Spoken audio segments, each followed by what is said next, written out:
Alright, first things first, audio check. Can you hear me today?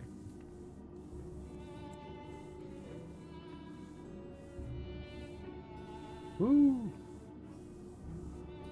Really, Lenny? I didn't even launch into the... I haven't even opened my energy drink, and I've already been ordered to drink water.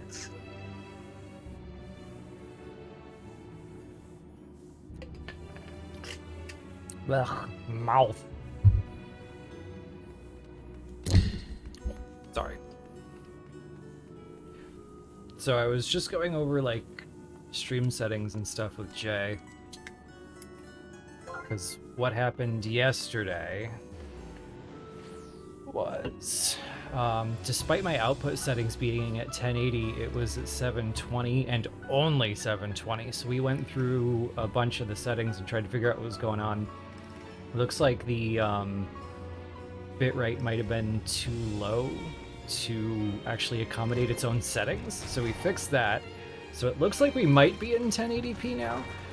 Except we're still only in 1080p, and I guess this is because Twitch decides, not us. So if there are a lot of people streaming, it will prioritize the people who are playing newer games and more expensive games, and Rabbit Familiar has been activated. And if you're playing at a poor time, they will just not give it to you, is apparently what's going on. Allegedly, maybe. So if anybody knows anything I can do to increase the chances of you guys getting like the quality options, aside from just restarting the stream until it randomly selects me, let me know.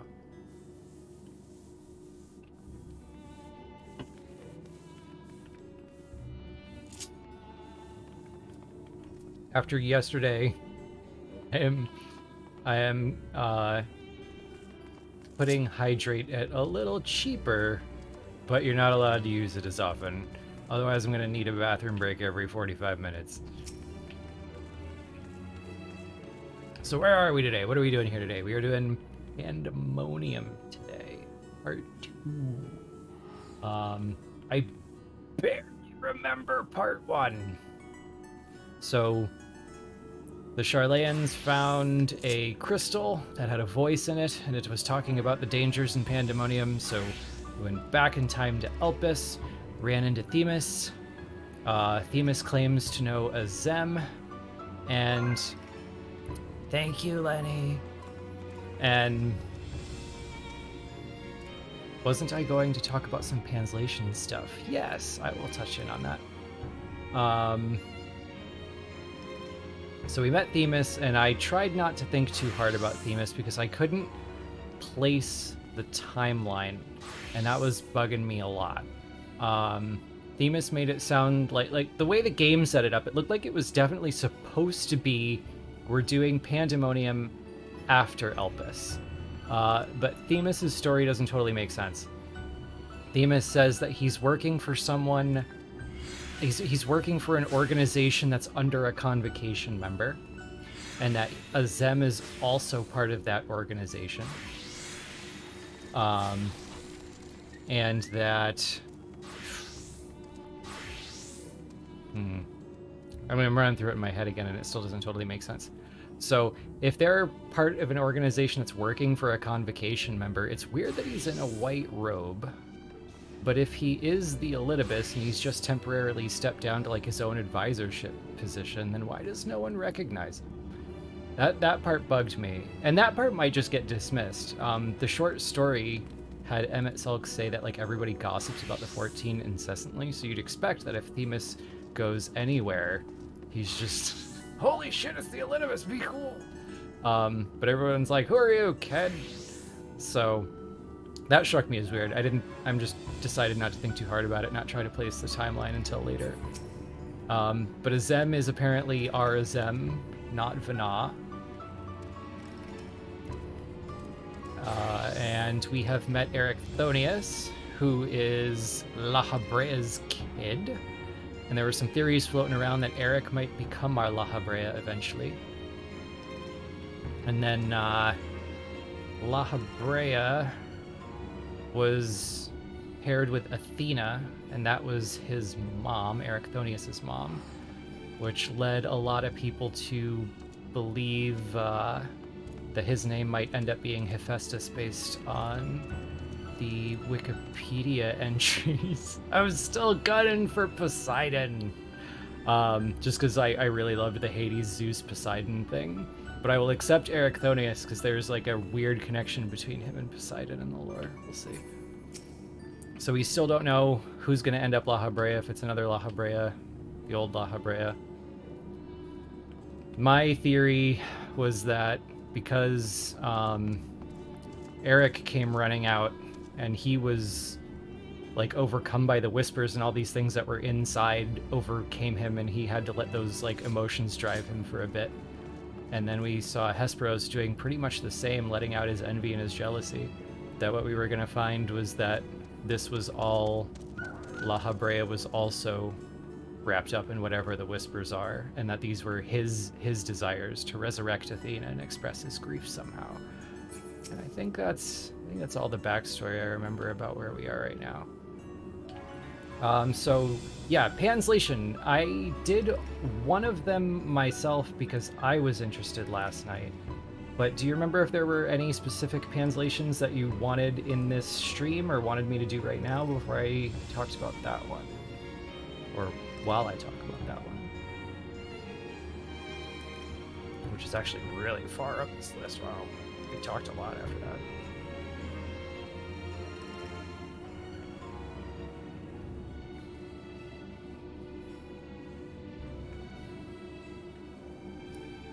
While I wait for that suggestion, I will say that the Panslation I did was Golbez's last line, because there was something about that that just struck me as really weird. Where's English? No sacrifice is too great. Even should my 4 archfiends be lost, I will not halt my steps. The prison of passivity is an obstacle to my cause, and so you must fall. What irony that the blessed damned should set us free, as I swore so long ago. The gate lies open, at long last, my ambition shall be fulfilled. And that was vague enough that I figured if every language tried to be vague, we'd get some interesting hints. And indeed we do, if I've translated any of this correctly. Japanese says something along the lines of, I'm willing to make any sacrifice, even if I should lose all 4 archfiends, I must not stop moving forward, which is pretty much the same. The power of stagnation is an obstacle to the crusade, pretty much the same. But that middle part, he's saying, away with you and curse your fate to be struck down by one who has received the blessing. Interesting. And that he swears by the resolve that he had back then, the gates are open, and at last now we can fulfill our greatest wish. German, again, pretty close to the same thing for most of those lines, except the blessed damned / one who has received the blessing in German is, be gone with you with curses on your lips for having been judged by one of your own. And I thought that was another interesting one. And then, as usual, French coming in with something explicit and mind-blowing and weird. You will disappear as well, cursing your fate as you receive the coup de grace from one who is chosen of the light. Which... what? So yeah, Panslation is fun. When you do all 4 of them and you try to put them together into something, you get some weird stuff. So we talked about what all of that could mean for a while last night. Thank you. And I don't know what to make of it. So the Panslation for that one that I settled on was just saying, there's nothing I would not sacrifice, even should all 4 of my archfiends fall, I will reach the end of my path. The power of stagnation stands in the way of our holy war, and I will free this world of its influence. Suffer the fate of being struck down with curses on your lips by the very one you granted blessing, one of your own, a chosen of the light. And I don't have any idea why he would say that. I think it would be very funny if he turned out to be our Azem after all the attempts to find our shard in the 13th. I think it would be very funny if it was him. And I think it would be very funny if in defeating Golbez as a shard of Azem, we set in stone that the Warrior of Light can never be made whole. I think that would make people very, very angry in certain circles.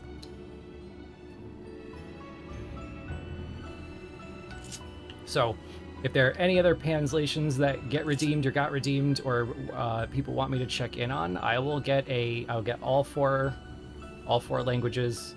I'll see what each one of them say, and I'll try to figure out one meaning that I can put together.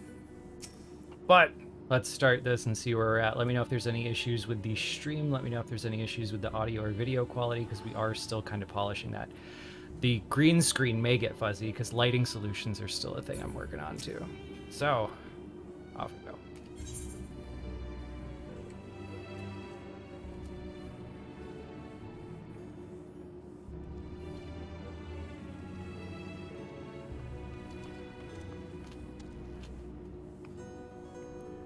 I shared it on Discord, but in the encyclopedia description of Iggy, it says that she screwed up by defeating the Blessed of Light.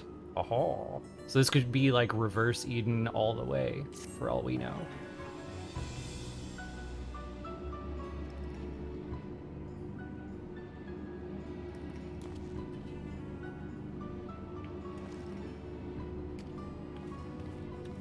All right, Claudia. Oh, he claims that he heard something from the crystal himself.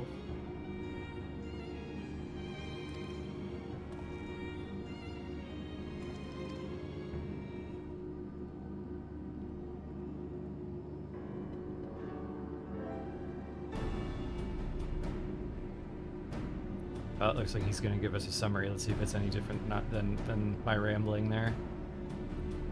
Found a crystal containing the memories of a party yet unknown, crying out for deliverance from Pandemonium, where the ancients kept volatile creatures under lock and key.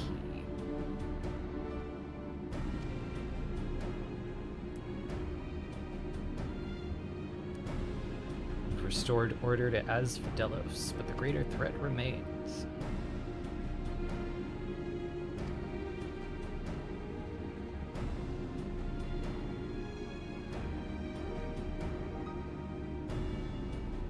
They're still trying to discern the nature of the crystal. He detected an anomalous etheric signature. The stone somehow expressed feelings of loss or yearning and a desire to be made whole.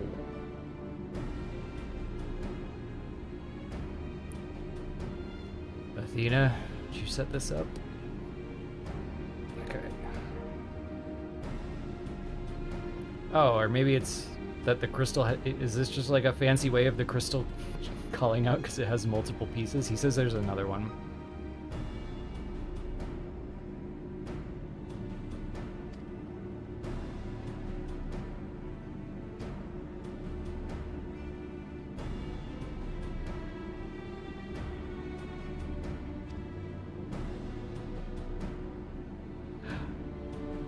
Hello, newest girl. First time chat. Username checks out.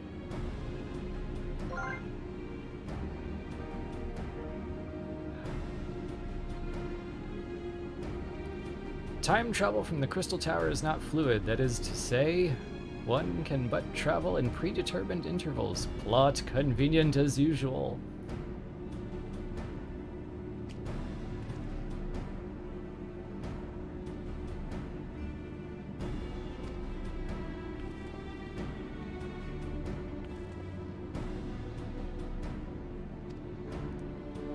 Claudian is going out to look for the crystal on his own.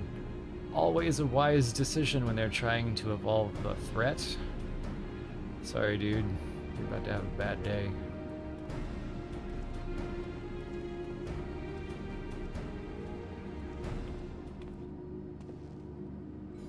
No time for your bad day, though. I gotta go have my own bad day.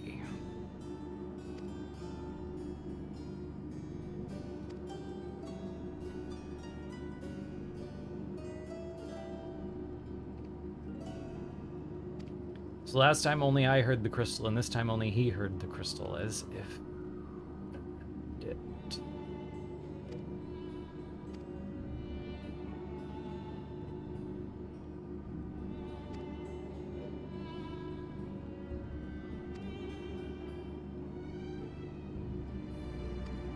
NemGG thinks looking into the creations that were officially checked into Pandemonium will help us.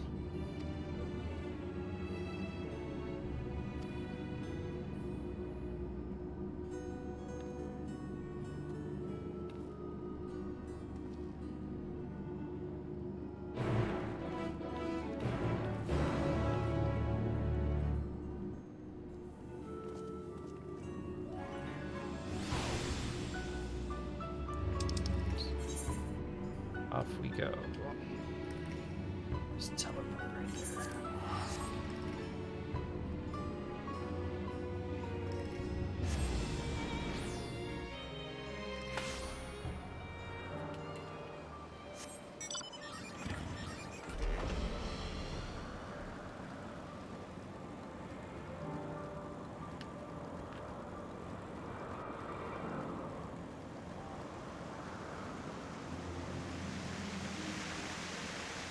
Well, I don't claim to be the most astute guy in the world when it comes to predicting things, but yeah, I think the guy hearing whispers from a crystal and going out alone might be about to have a bad day.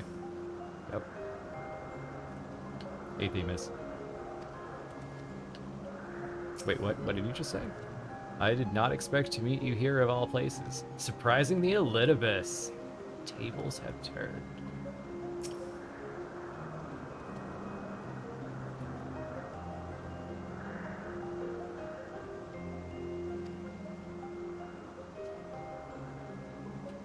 Void face. Am I being eaten by the green screeny thingy again?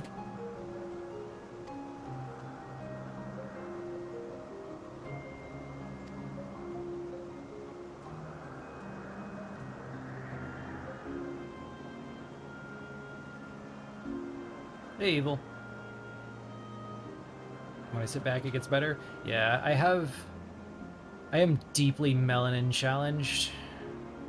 And the white light reflecting off the green screen is the same as the white light reflecting off of my face. So it likes to eat both of them at the same time.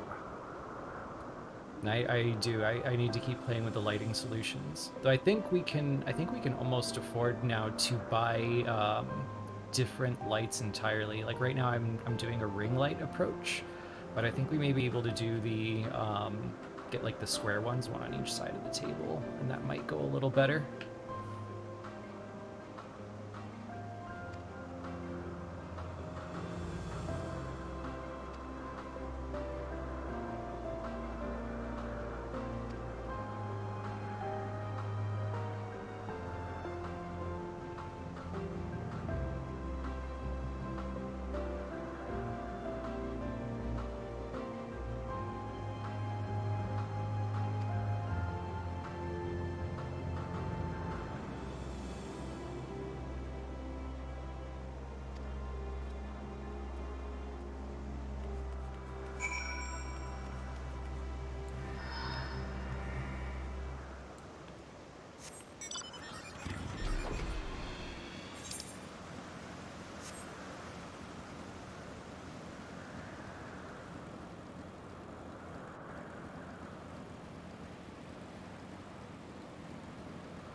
I'm just gonna keep talking until it comes back.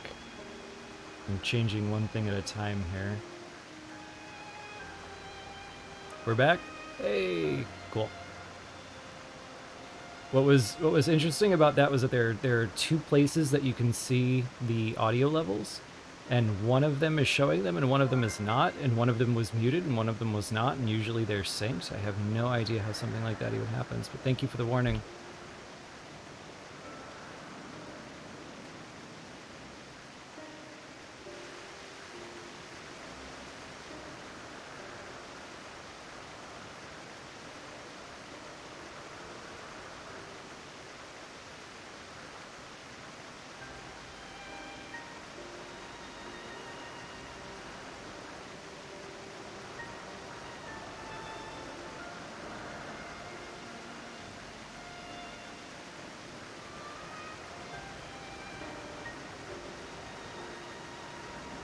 Theme has just given us a little bit of background on ancient lore. They live so long that there's like a feeling of gratefulness to your parents, but they're all equals once they're adults, which makes me curious about like what is the proportion of time you're a child to time you're an adult. Like maybe they don't scale 1-1 from human lives.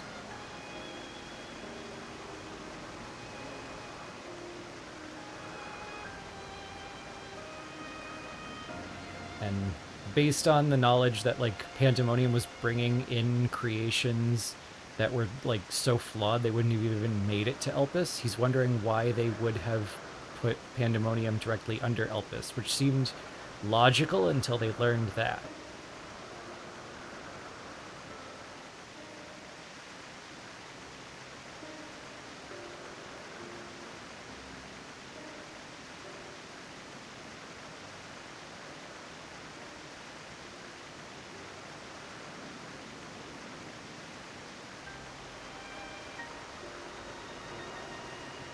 Wouldn't Academia a Niter have been a more fitting locale? I wonder how that would have influenced Fanaz's chosen base of operations.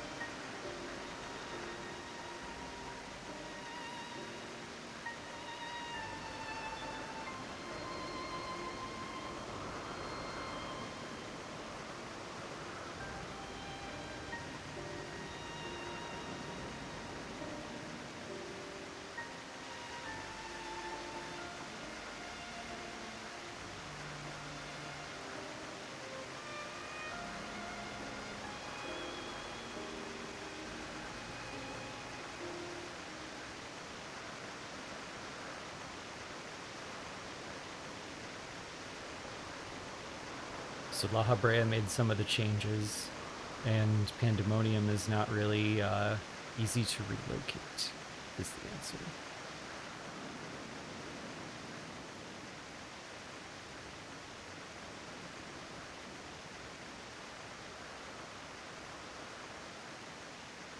I know not what you're suggesting, but the key wards also hold some sway within the facility. Not even La Habrea would be free from their scrutiny.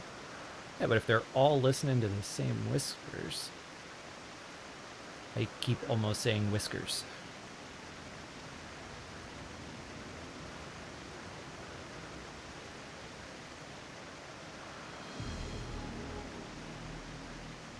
Yeah, and a key ward just lied their ass off and submitted a report saying everything was going fine.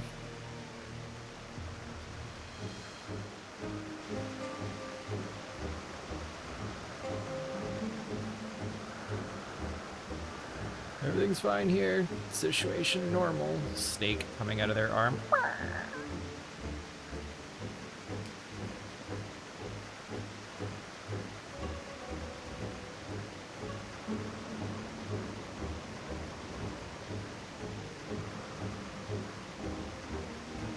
One of the remaining key wards is almost certainly in league with the party behind this. Oh, wonder if it's our green girl from the trailer.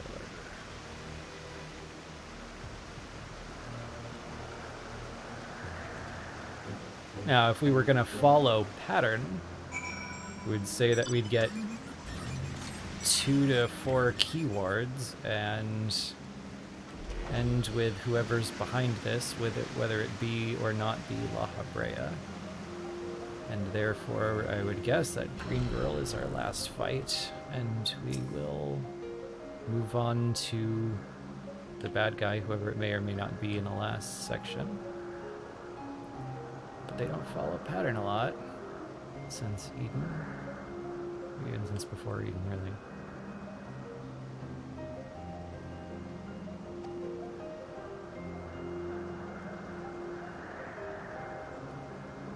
I mean, you're talking to the guy who thought we'd fight all 4 lords and then Kiryu, and then...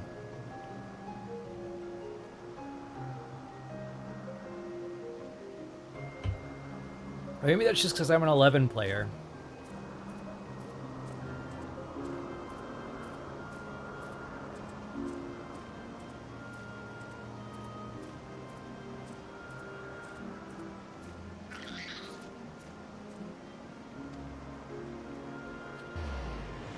It's because you're an old-ass man, yeah.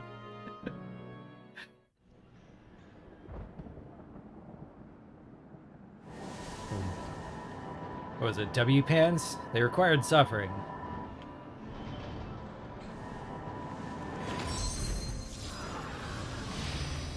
You ever tried tanking King Behemoth or Chairlers without that? It sucks. Whoa! Look at our guy go. Hey, it's the shape I used to explain the elements. If this guy ends up our La Habrea, that'd be ironic.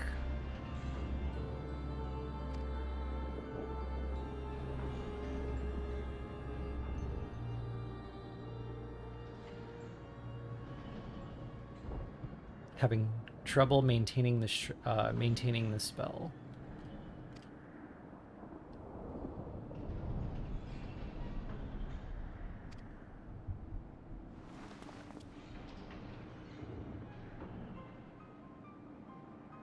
Oh, it's one of those creepy things I kept calling teeth. Looks like a tooth to me. Feather Tooth is spying on him.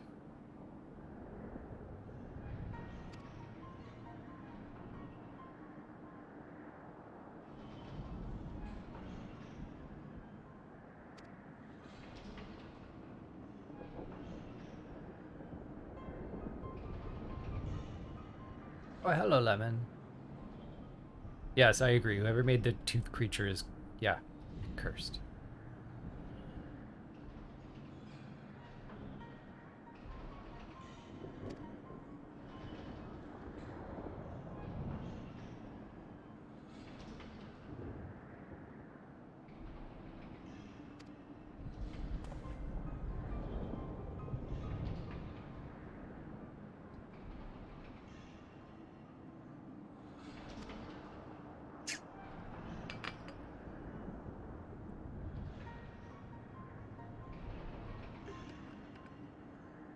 Last night, the bullying for the water got so bad that I ended up drinking 25 ounces across that stream.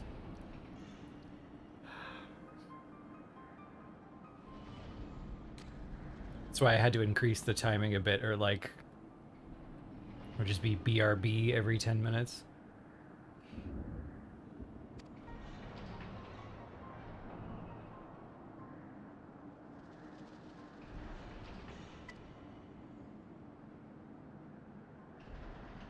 Thanks for the follow.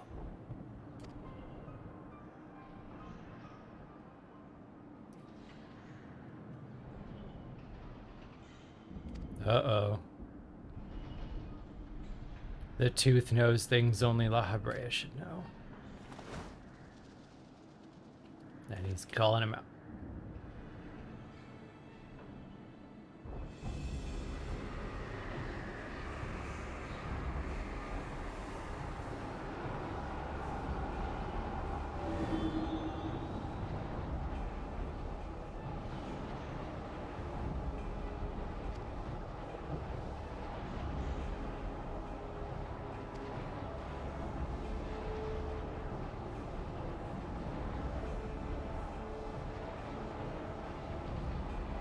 Indispensable to Pandemonium's great experiment.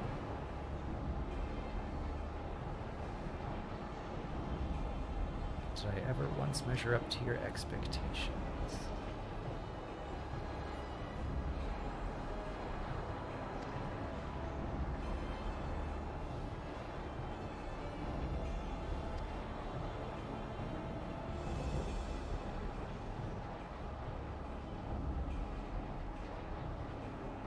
All this rage, all this hatred is but a consequence of ignorance. Our desires align more than you know, says La Habrea.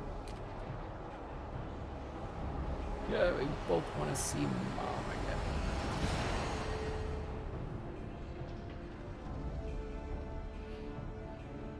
Oh, that would explain why he's using, like, the Phoenix Familiar.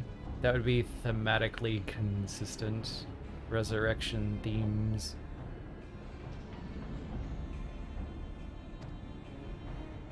Or I'm just making shit up again.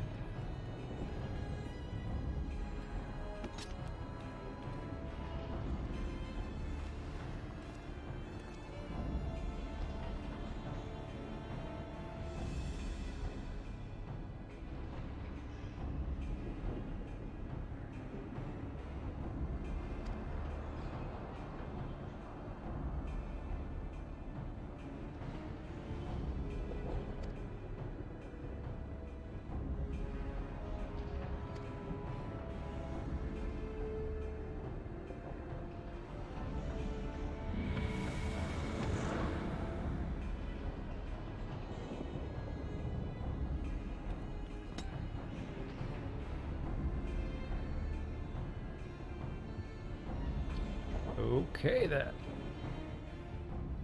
Pandemonium's great experiment is still in motion, is the thing I'm taking away from that. So that leads me to the question, when did the experiment begin?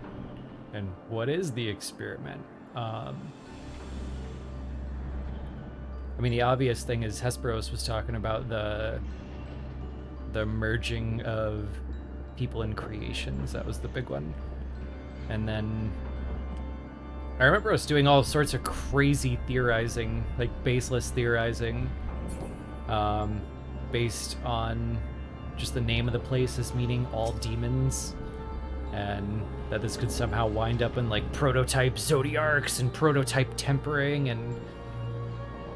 and now that we're out of the cutscene, I see that I had a exchange for a translation from Lenny, who has admitted many times that she doesn't play this game. So what would you like? What would you like translated, Lenny? What would you like to know what it says in other languages? I will add it to the list.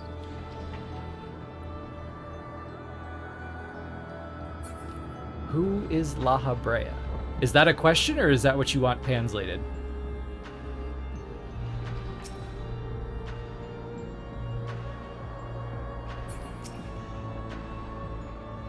Both.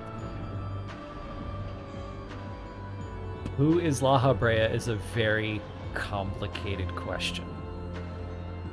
So, in this game, there's like an organization, 13 looking motherfuckers who want to destroy the dimensions around us to rebuild the world as it once was by like destroying them all one at a time. And he's part of their group. He was like our first boss in this game. And then in this time, in this place, he hasn't become an Ascian yet. He hasn't become that like immortal wraith thing yet. He's still just like an immortal dude who's on their council that runs their nation. And they summon the dark god that they serve later. And that like bound his mind to that dark god. So a rival convocation came together and summoned something that would shackle it. It's very complicated. So yeah, this seems to be La Habrea's son from when La Habrea was still just a dude on the council. Except as we're going through here, it appears that he's not in his right mind.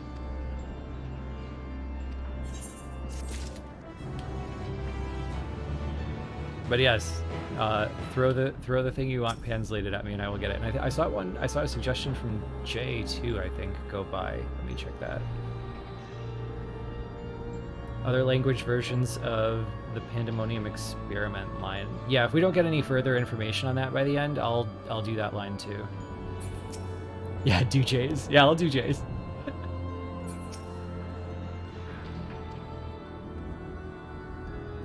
I never, like, I spend so much time explaining things about this game to people who play the game that explaining it to people who don't is really hard to do without using any in-game jargon. Number 2.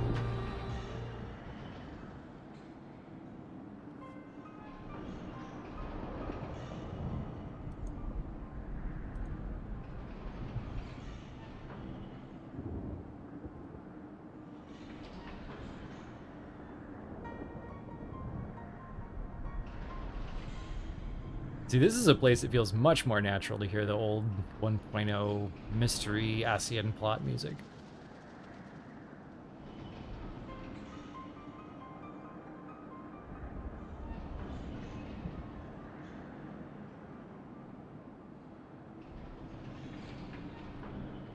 So La Brea was behind this from the start.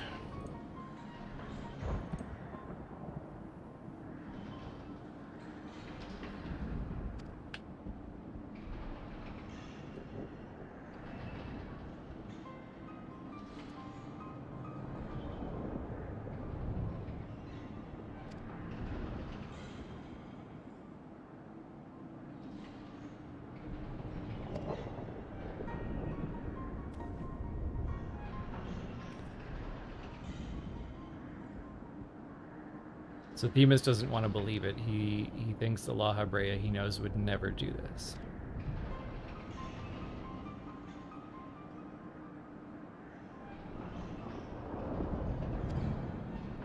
Do I think he's capable of this? How many options are you gonna give me?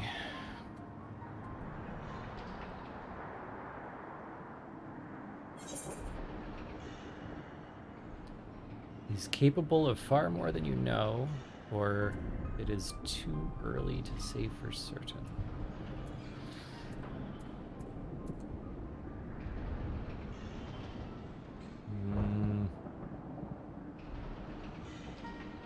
You know what? I've been rooting for them to do a villain decay fix on him, where he's on par with Emmett Silk and Elidibus, and part of what fleshing them out did was make us feel sorry for them by showing different versions of them, so it is still too early to say. Rooting for some cool exposition.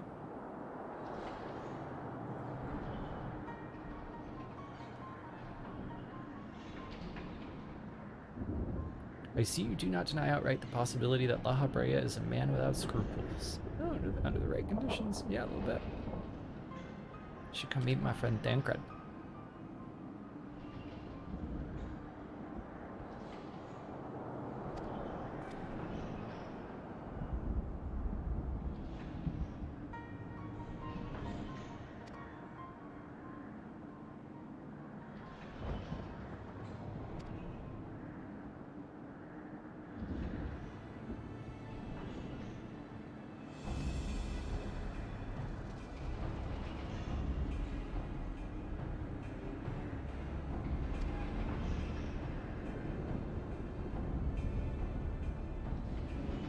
Good news for raiders. They believe the best way to figure out what's going on is to do more raid.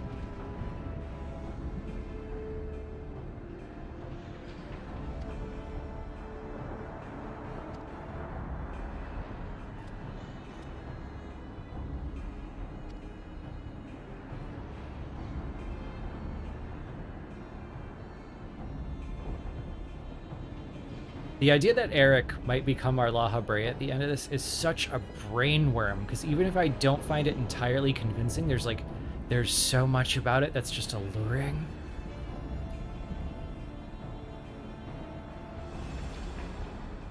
Like they had when Eric transformed, he actually had La Habrea's like helmet or mask symbol appear on his helmet. And he's wearing a crystal at his side that has the glyph on it, and that just feels like a weird foreshadow.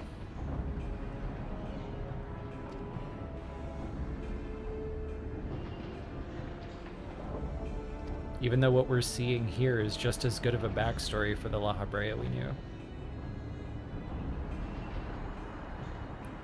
I wouldn't say I'm team Eric becomes La Habrea. Like, I don't know if I have a team yet.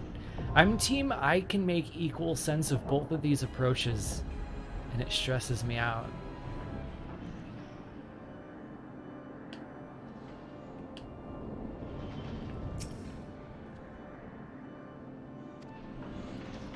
Just what is La Habrea planning, and what role do I play in his schemes?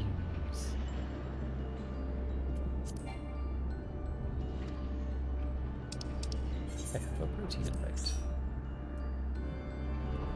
Oh, hi, I know you.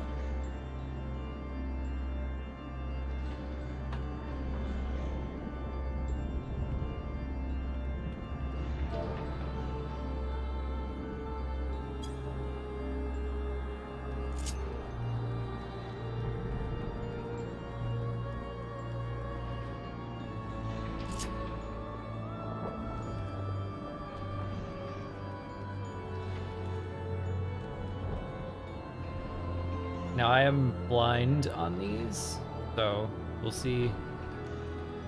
We'll see how I am in the moment. I tend to be very polarized in terms of either I'm not dying at all or I'm dying a lot. Like a lot. Like a lot.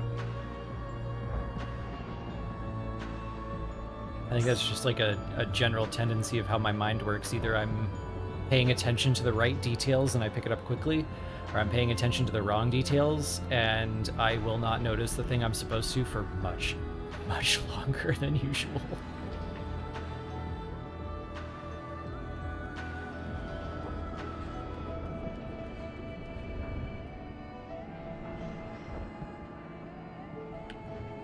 Do both of you do equal tracking distance?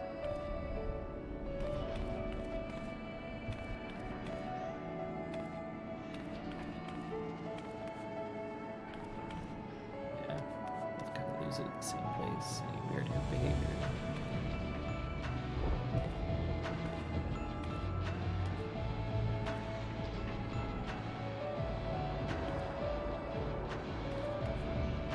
It has come to my attention that it's possible that some of the NPCs, when you're in situations like this, are programmed to react differently based on like how close you are to them.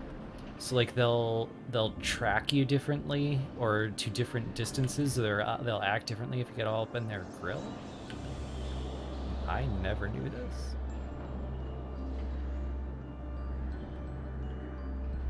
The Urianger thing? I have no idea. Someone just asked me if I knew anything about it and I said no, but apparently there's a thing people are looking into about that. And it would make sense, because I mean, I think I think in dev interviews they've talked about doing stuff like that before, that they program things with a really, some people are kind of detail oriented. I think one of my favorites was that if you pay attention, Y'shtola never gets hit in the duties with Heidelin because she can see either. So she knows what's coming better than everyone else, so she dodges faster.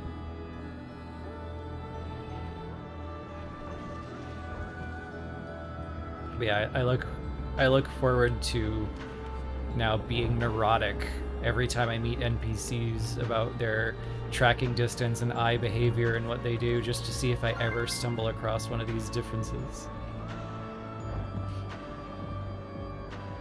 Thanks for the sub, Jam.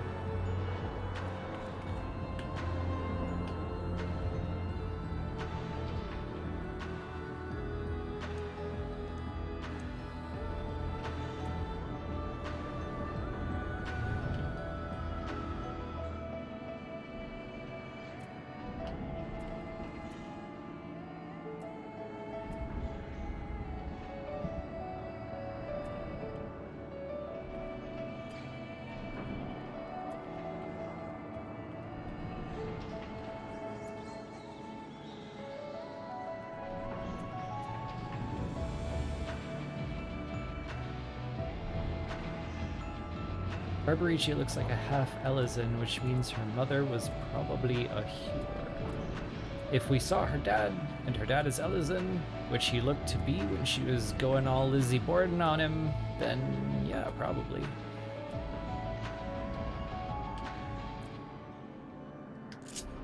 Those ears are actually Elizin ears you have access to, they're just very small. Oh.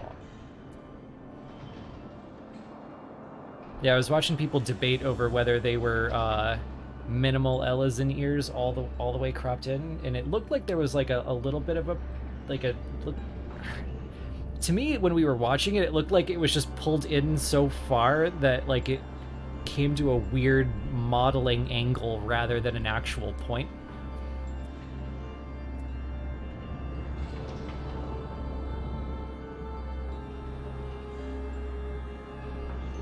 But yeah, I didn't know why people were debating that one. But, I mean, if we saw the people, we saw the people.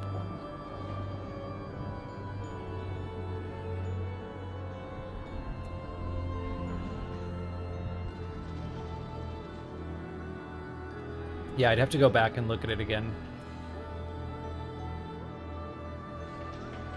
Like, the body proportions for her were definitely Elizin, if I remember right. And I just remember people talking about the ears and looking at them and thinking that they had a weird modeling shape to them. Yeah, we did the MSQ last night. I don't have it all memorized. Like, usually I go over it 4 or 5 times before I even have a cursory understanding that I think I can trust. I just kind of take it all at face value for the first couple of days.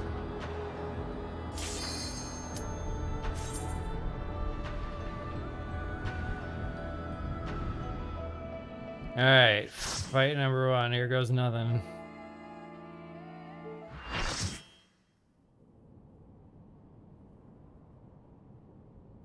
And before we even start, thank you to anyone who would volunteer to come along.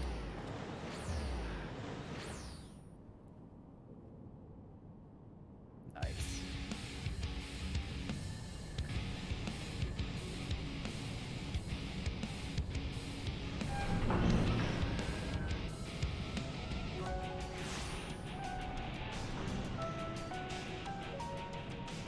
Soaking nailing the mood as usual.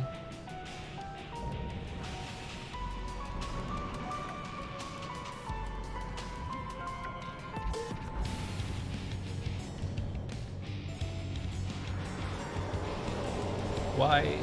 No. This is a weird revelation. The ancients invented Carbuncle, except he was buff and gross.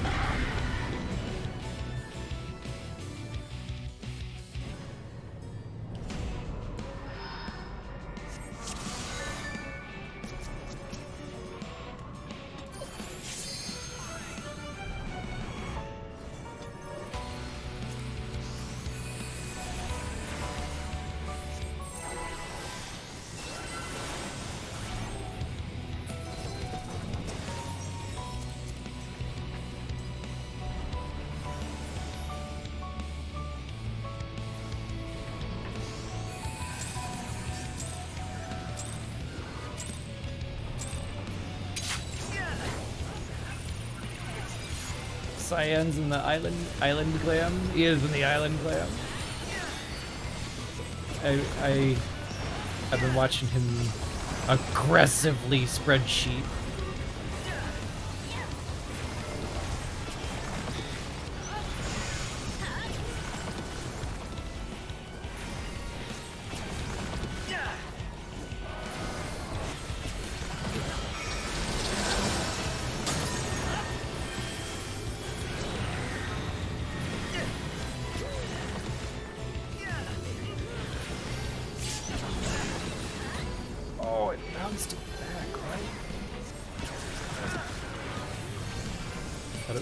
Block it.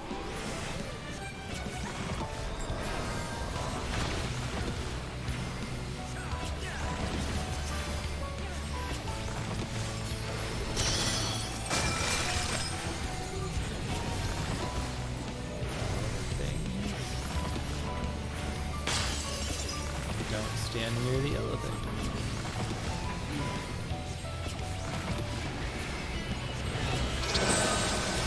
How would I rate my ability to recognize leitmotifs in the heat of battle?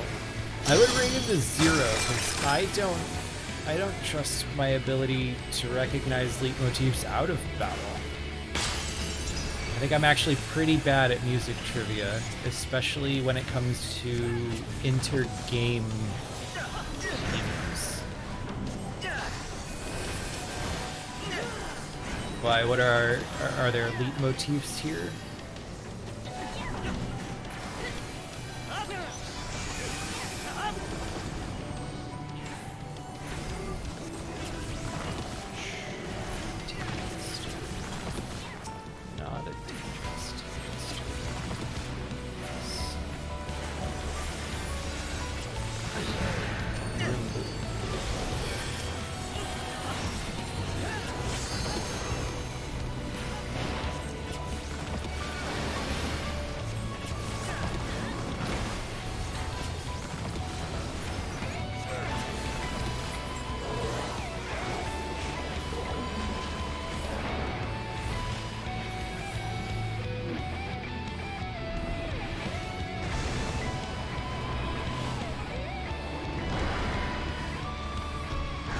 Is cool. What the hell's going on? This is a steel cage match.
Oh, that's the green rocks too.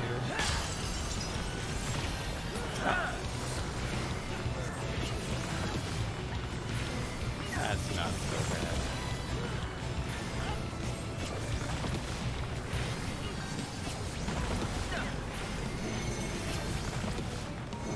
Chompy.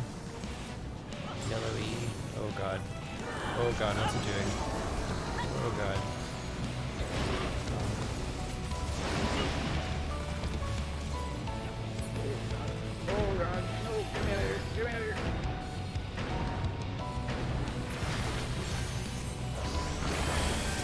Okay.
was downright sensible.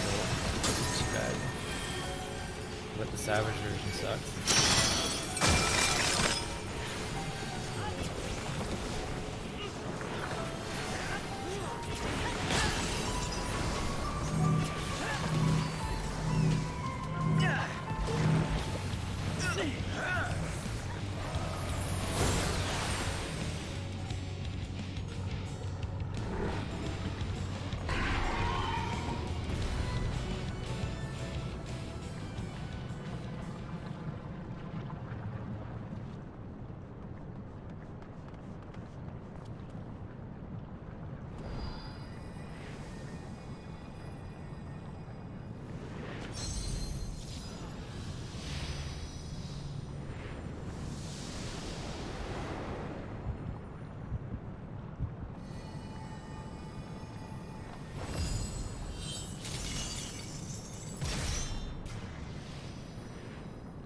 A little return sound effect.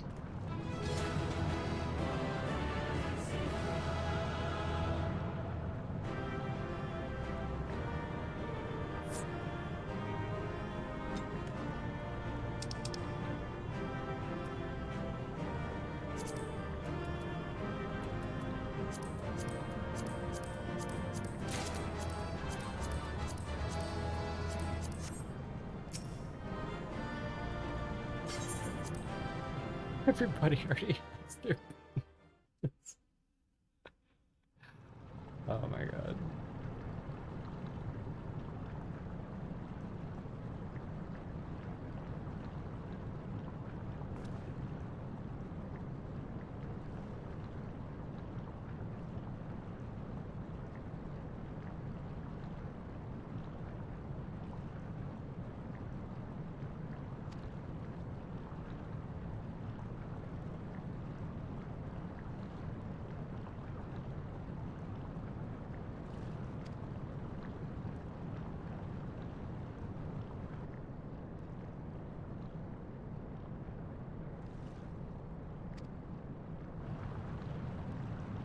Glad you emerged victorious so that I could observe you further. Oh, yeah, that sounds like La Brea. It's like his general vibe. But if that's the vibe of the La Brea we know, if that's consistent, is that a point against the Eric theory? And yeah, Asian music and the Asian teleportation. What the hell is going on? Without shadow. See, this is a time that I wish that we actually had the shadow effects in the game, because we could just check, does he have a shadow? But no. Is he already tempered? I don't know, like that's a weird question. I mean, I guess we could just play the goddamn game. But it's possible that this whisper that they're hearing is the prototype tempering, but that, like, the issue I would take up with that is, like, if they knew what tempering was before they summoned Zodiark, that's just poor planning. Terrible planning. Because it sounded to me like they were trying to blame their ignorance for what happened in the past. That they didn't know summoning Zodiark would temper all of them, and that because they didn't understand what tempering was, that the people who saw that the convocation were being stubborn and refusing to hear debate were confused by it, and that's part of what led to the founding of Vanala's faction. At least that's what I understood the implication to be, but maybe I just interpreted it wrong. That happens sometimes.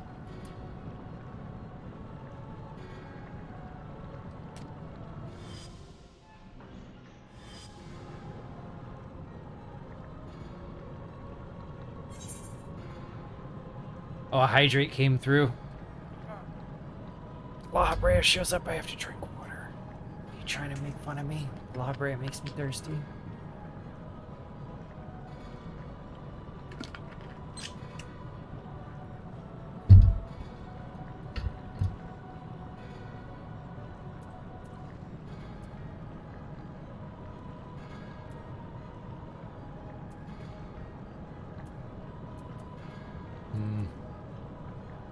If I question who he is, he's just gonna like make fun of me for being dumb like his son, isn't he?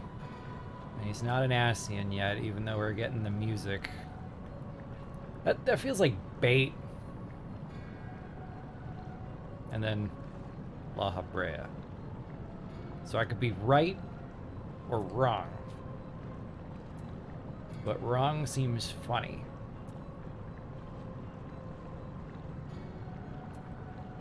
Everybody called him Paragon? Alright, you can tell me what he said when you call him Paragon. I'll see what happens when he says La Habrea.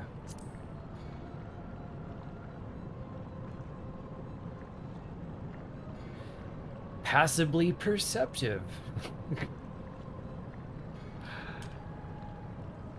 Wow, all y'all called him Paragon. I feel like the scene like sets it up by having him void port in and have the without shadow music playing. He says it's flattering, but no, I'm La Habrea. If you know who I am, then answer this question.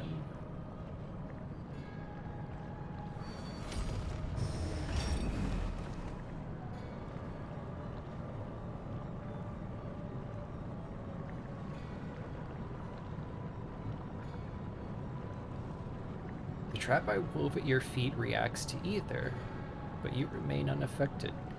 Did you set your calibration too low? I don't have a lot of it. Such thin ether and in an unfamiliar composition besides.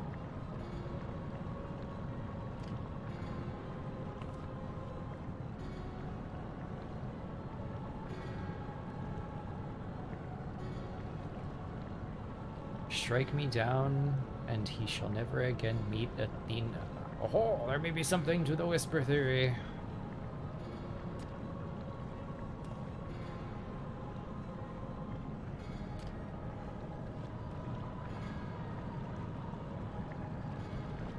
You have the same mind concerning your mother.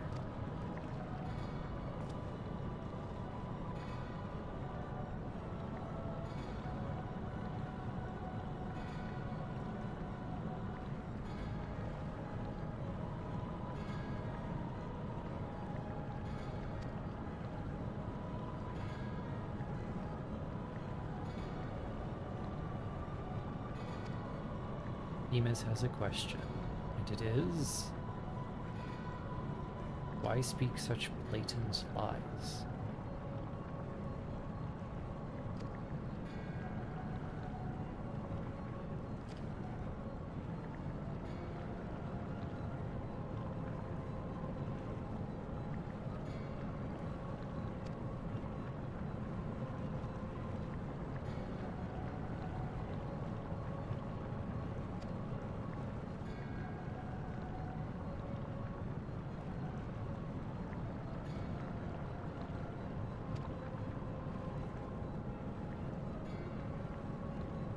The La Habrea that I knew took pride in the convocation and would never suffer its denigration. So, calling him Themis denigrates the convocation. Though, point in the probably already Elidibus column.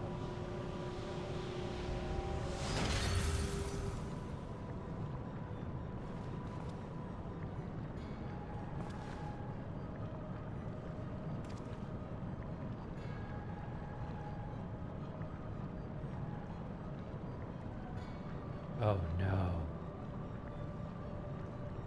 I think more than one theory is correct.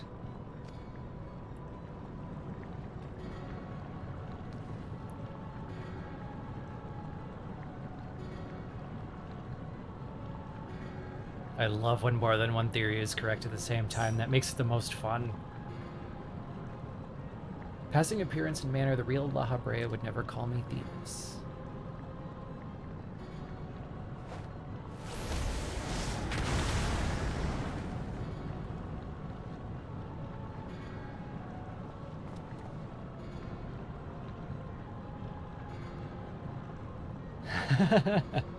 Yeah, he's Elidibus. Or La Habrea called him Elidibus. Another point in the Elidibus column.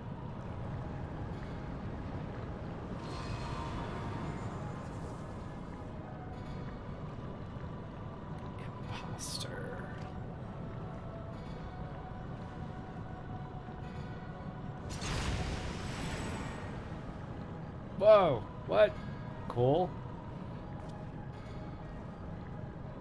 Okay, so there was a theory that rather than just La Habrea hearing the whispers and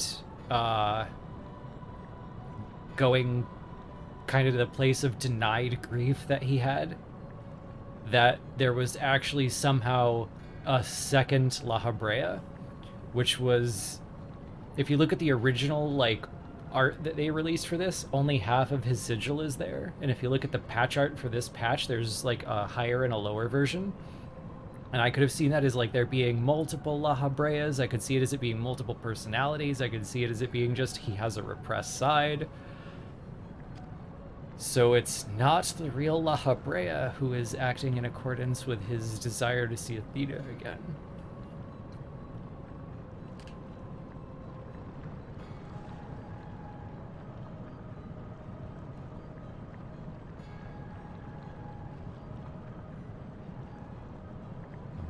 Who values his position above all, who would murder his own wife in pursuit of duty.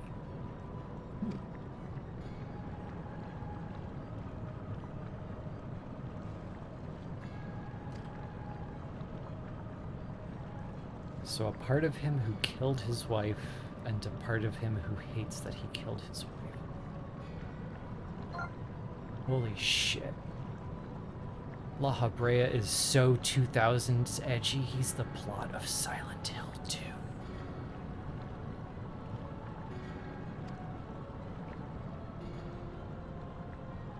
Thank you again, Lenny.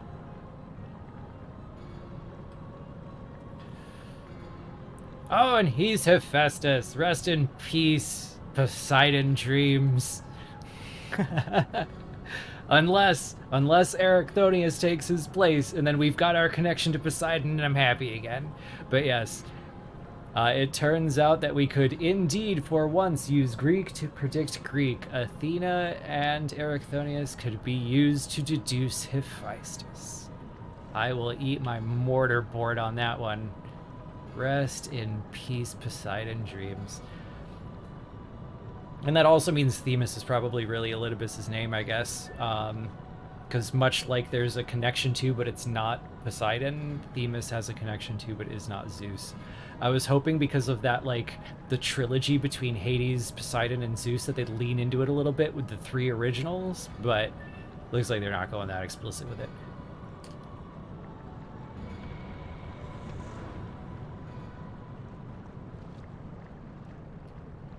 Moose just keeps getting the answers that he asked for. Yeah, that tends to be how this goes. I'll clue you in on the pattern. So here's how it goes almost every time. I spend months and months archiving and trying to figure things out and trying to find the correct interpretation and looking at precedent, and that prevents me from seeing anything that would come as a surprise, a retcon, new lore, any of that. I would consider that too much of a leap to guess, so I don't go in that direction. Then what happens is, you know, Twitter comes out with 10 outrageous, ridiculous theories, and I, from my place of precedent and grounded interpretations that have already happened, I'm like, those are all crazy. Those are ridiculous. And then what happens is one of those 10 was exactly what the writer was planning. And everybody focuses on that one and goes, I called it, I knew it, yes, I never said those other 9 ridiculous things that didn't happen. And I sit here like, ah! And then it repeats, and that's the fun of this particular way it goes.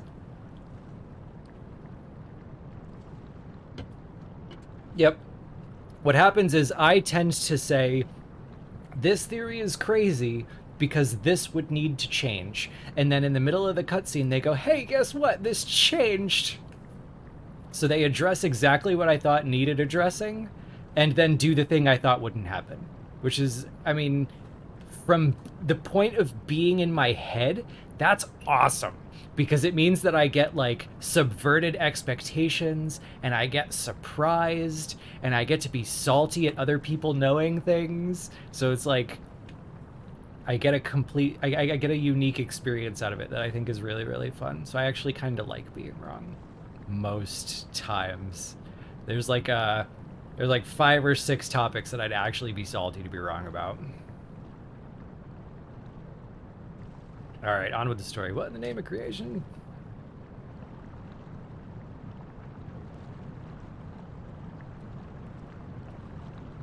What in the name of creation? Is that like their tarnation? What in creation? I believe a suitable explanation is in order. Let us return to safety.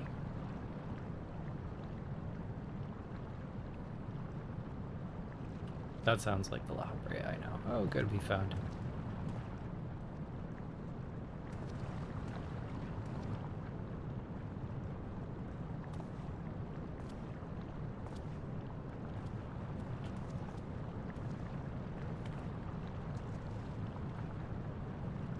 I must offer an apology.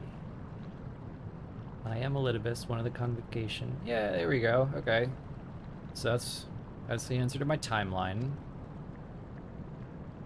So why are you and Azem lying to me? For reasons that do not involve you, it was necessary to hide my identity. Reasons that do not involve you. Like that clause, for reasons which do not involve you, that feels loaded. I'm gonna remember that. That feels like a foreshadow of some kind.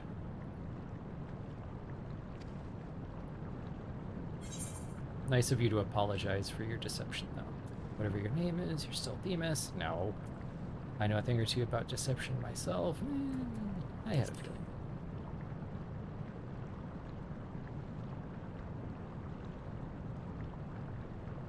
Your perceptiveness does not surprise me. When the time comes, it shall make my explanation all the easier to understand. Good, he's promised to explain.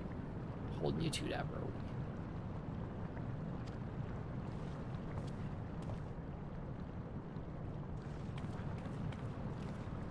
Distant voice, please help him, save him. Are you to make rid of crystal?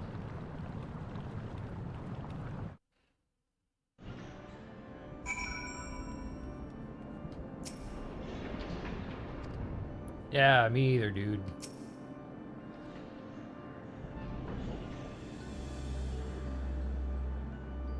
A vexing composition of ether is how he sees us.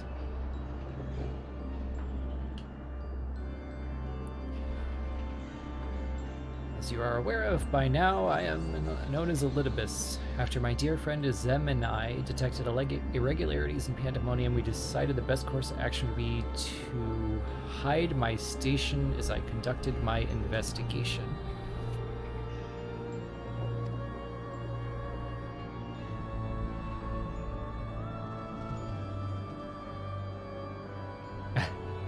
La Habrea would want to know too, so we'll tell that story later. No.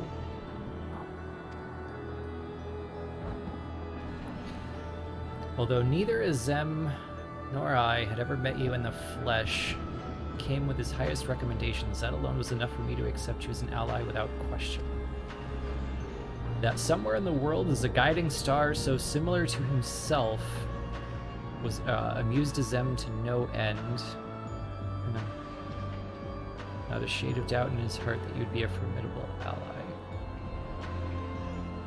The way that's worded actually, like, manages to waltz right around my curiosity of whether Vana told Azem anything. So either Vana has told Azem what's going on and he's playing along, or Azem really is just that save an island to preserve grapes weird, and just thinks, oh, someone's pretending to be my familiar. That's great, you should go hang out with him, it'll be funny. I have heard stories that Mistress Vana, who held the position of Azem previously, journeyed with a familiar much like yourself. I got excited that maybe Vana was seen talking to them, but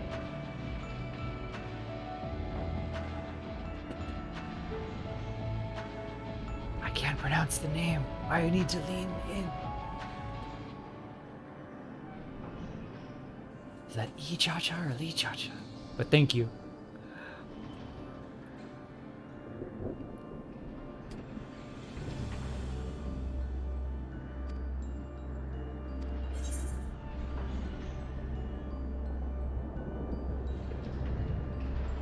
Yeah, I think this almost certainly puts us after Elvis.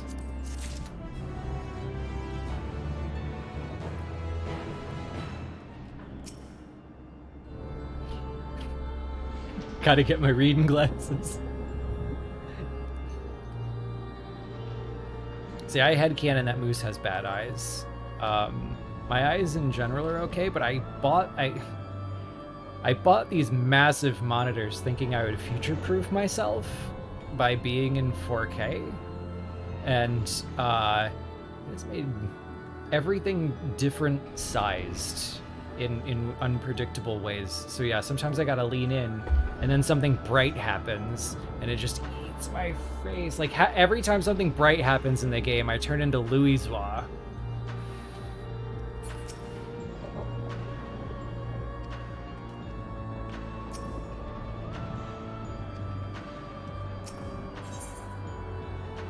All right, next quest.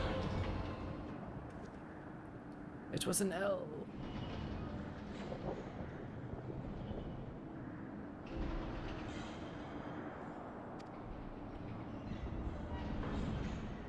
Why is he the spitting image of your younger self?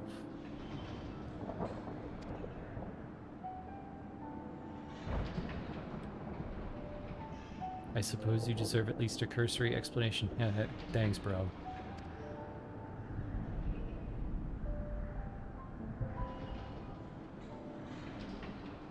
Azem and Elidibus took it upon themselves to investigate. Okay. So either those are his normal robes and he's just not wearing his mask, or they're both, like, stepping down to advisor positions to be investigators? I don't know.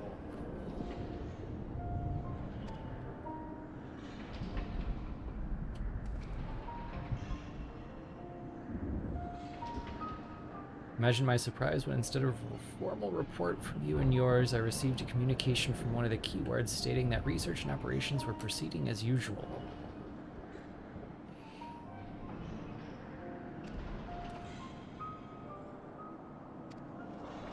You knew of his existence from the beginning.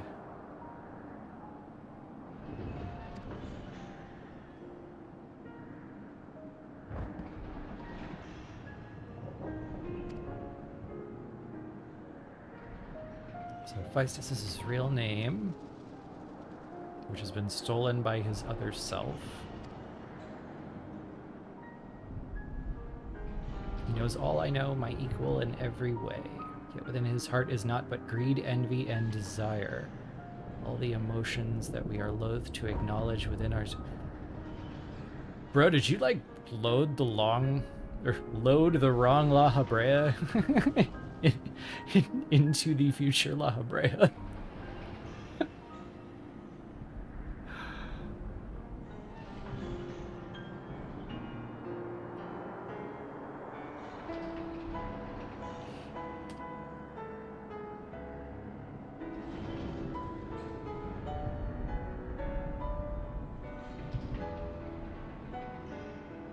Like, he basically described the La Habrea we know. So at some point in the future, did he just, like, look at the wrong crystal, like, oh, shit!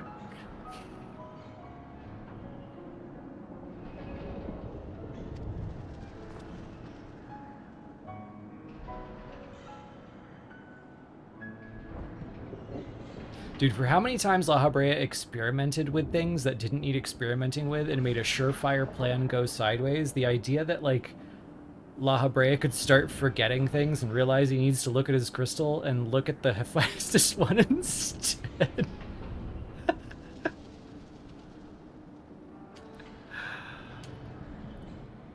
It would be the most on-brand backstory.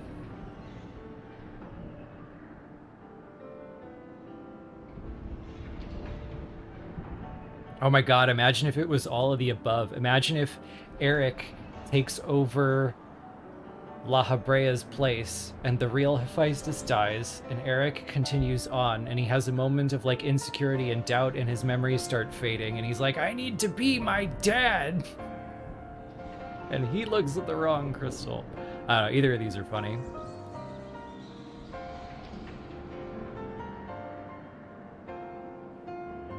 Also, yeah, my Lalafell looks super judgmental.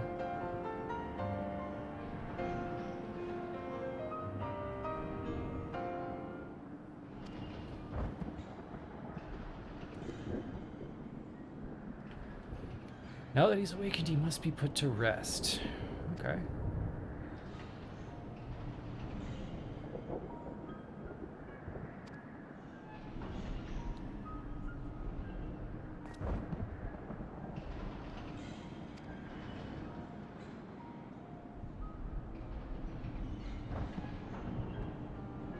So La Habrea wants to take the utilitarian approach and not risk the world by sacrificing the key wardens. Eric disagrees. We don't need to sacrifice the key wardens yet, so why are we making that decision now?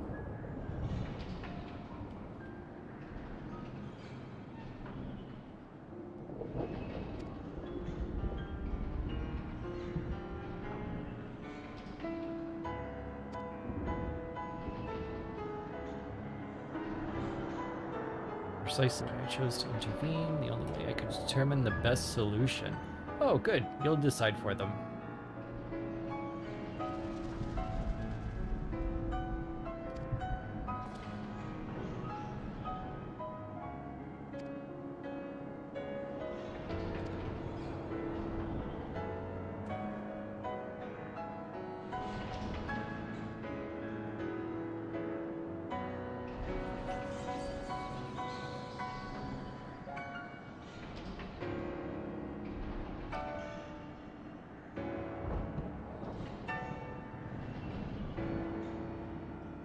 Elidibus calling me the guiding star that shall lead us safely through this.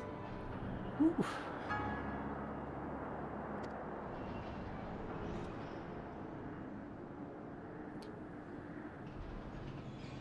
I would hear your opinion, Anani. As outsiders, we are in a unique position to look upon circumstances with our vision unclouded by attachment. Bro, that's your job. Don't triangulate me. Oh my god, that's an option! Yeah.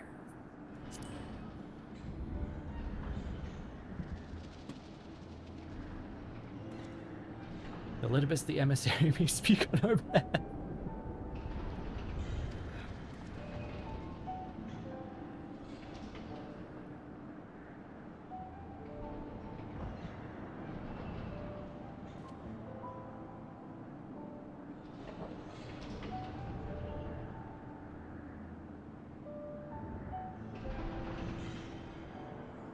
Duty-bound to assess the matter from a position of impartiality.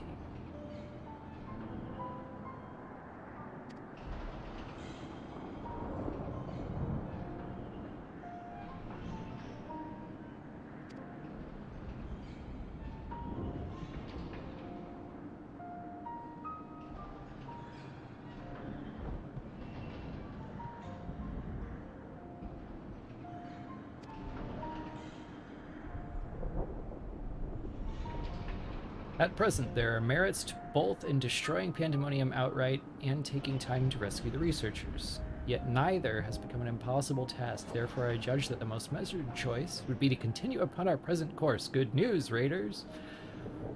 We delve into Abyssos, interring any creations we find along the way.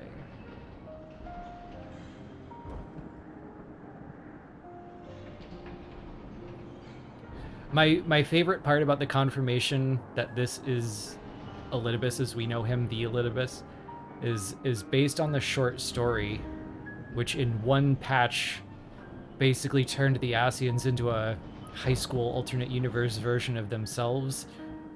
Is that they painted Elidibus as kind of like a new guy, an anxious guy, a young guy, and the first image I had was him just like running out of his house with toast in his mouth, like, I'm gonna be late, and bumping into La Habrea, and they both all drop their books. And this character, nailing it. That's exactly who that's who I was imagining in my head.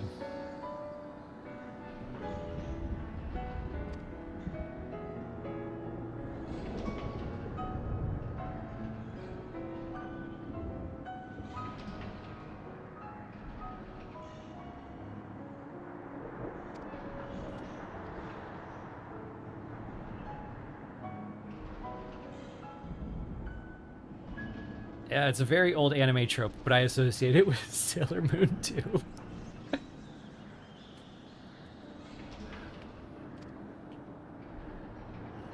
It's gotta be just like ancient Toonami residue in my head.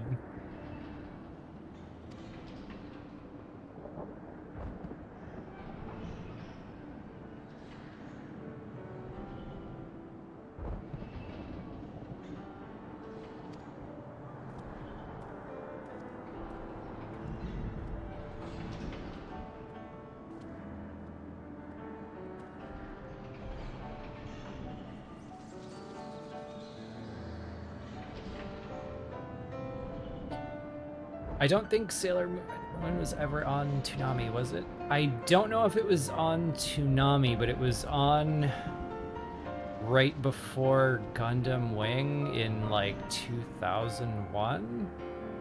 I don't know if it was on the Toonami block, but I know... God, now you're making me actually like take a shitpost into real memories. Oh, my head. Oh, my head. I know it was on in the middle of the afternoon before something else I watched, because I watched Sailor Moon because I was waiting for the thing I wanted to watch. I think it was Gundam Wing. I'm pretty sure it was Gundam Wing.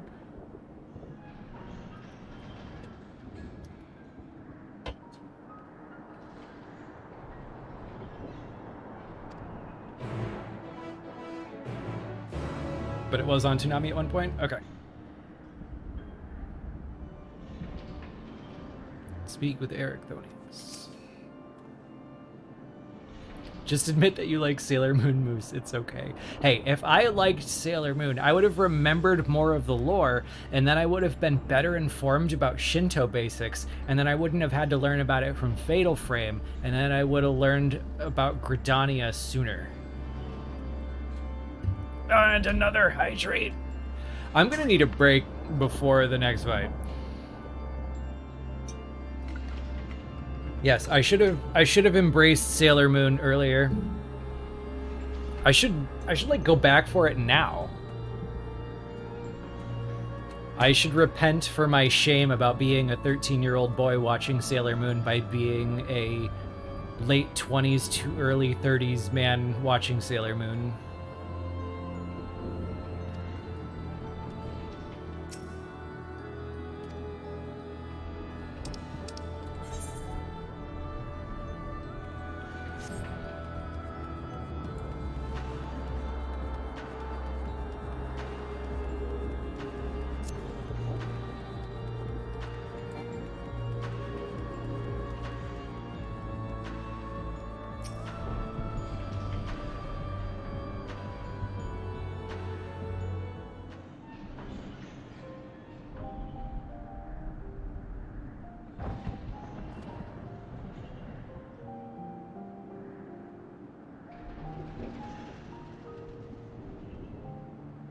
Without your words to sway him, La Habrea would have carried through with his plan without a second thought.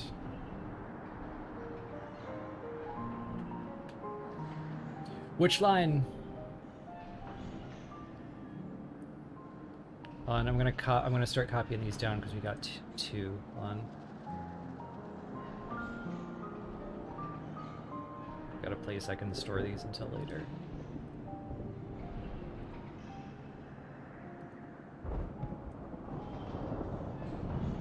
So the first line we had was the reference to the Pandemonium experiment.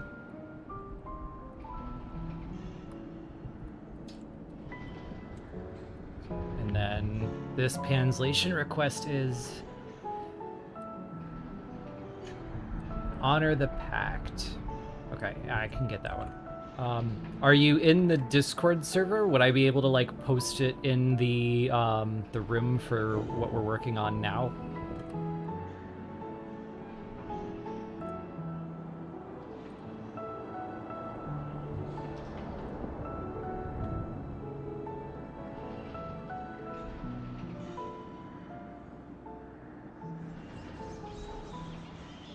If you do not want to stay in the server, you can like jump in the server and then DM me and then jump back out, and I will reply to your DM with the requested line.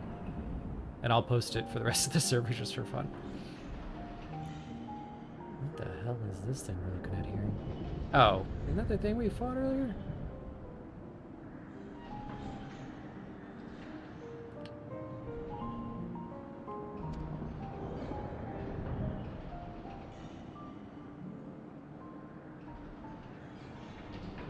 I'm certain not a soul among them would wish to see this facility erased from the world, and they don't deserve to be abandoned for carrying out their duty.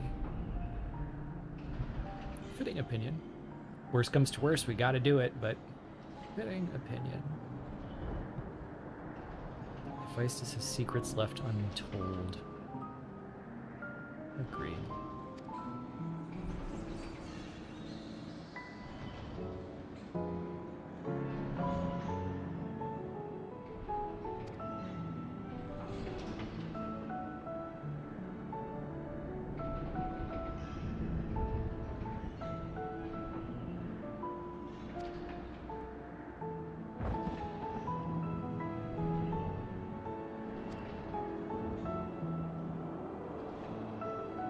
Does the La Habrea you know have any regard for the lives of others? Would he carry on his duty with another's blood on his hands?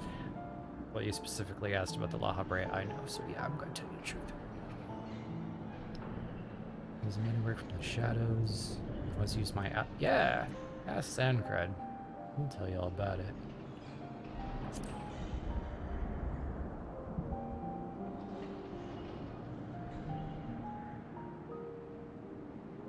What would possess him to do that? Even for La Habrea, such an act would be a black mark against him if it were made known. I can't imagine how your allies suffered.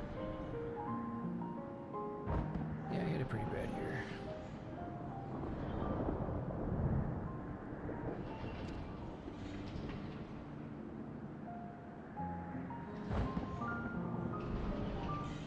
We would prove to La Habrea that we're capable of saving Pandemonium and its keepers.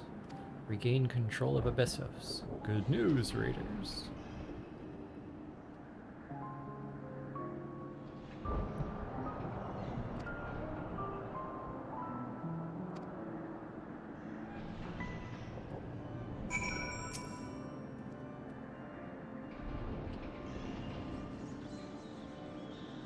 If you select not knowing the Laha of Visage, he gives you a weird look. I bet. Because Demas knows more about us than he does, so does he know we're from another whatever?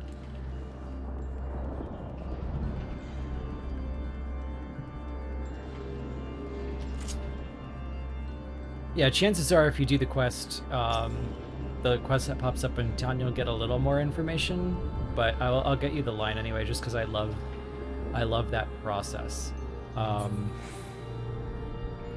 Very rarely are there any real differences between the languages anymore. There used to be kind of a policy of, you know, consider your user base, consider the demographic you're targeting in that region, and then make sense of it in a way that you think would fit their experience of the game.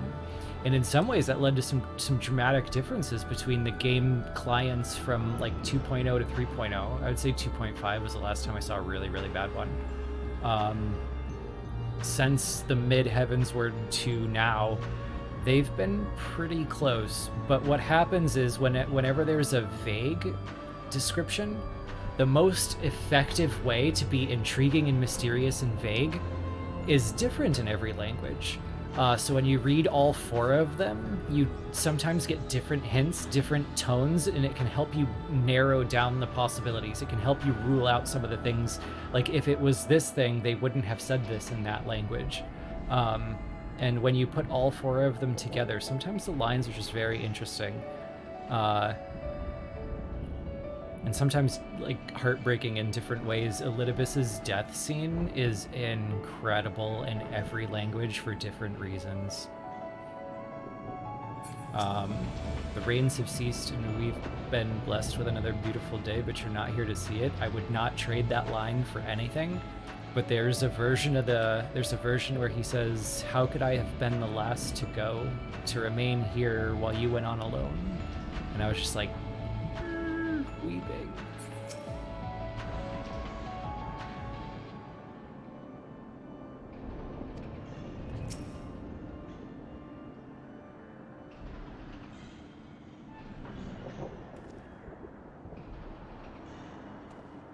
Later, Darth.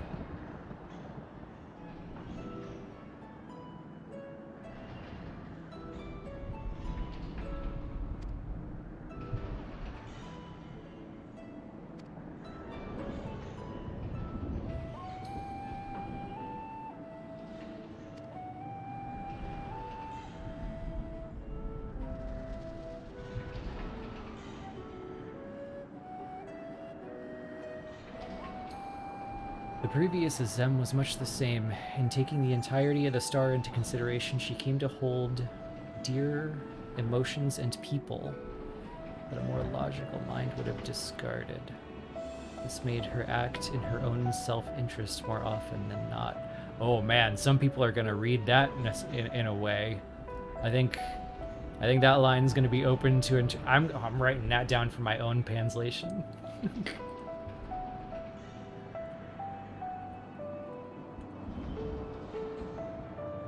I think some would read that line as La Habrea having a bias of that the Azem takes so much into consideration because that they've been out in the world, that the weights are distributed differently in the way that she makes decisions, and that to a Amaratine who is obsessed with duty and like very narrow point of view, that would look self-interested. And then I think there are people who are going to see that as bald-faced admission that the Azem just loses all logic and acts selfishly, which nah, evil confirmed. Crystal Mom self-centered.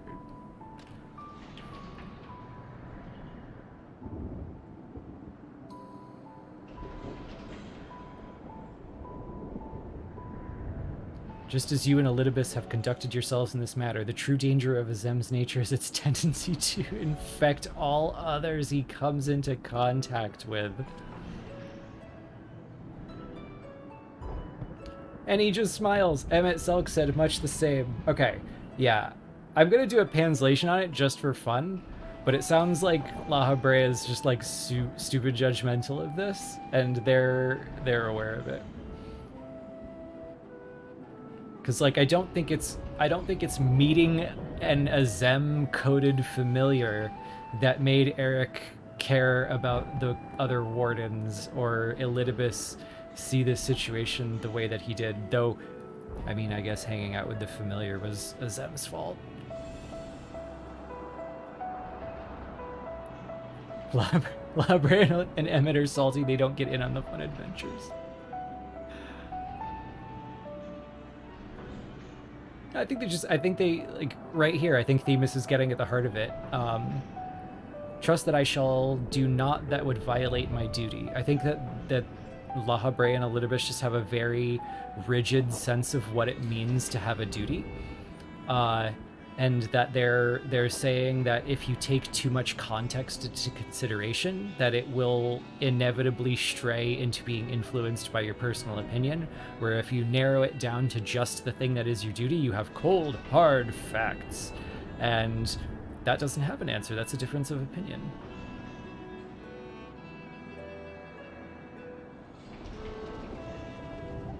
Some would argue that nuance makes big differences.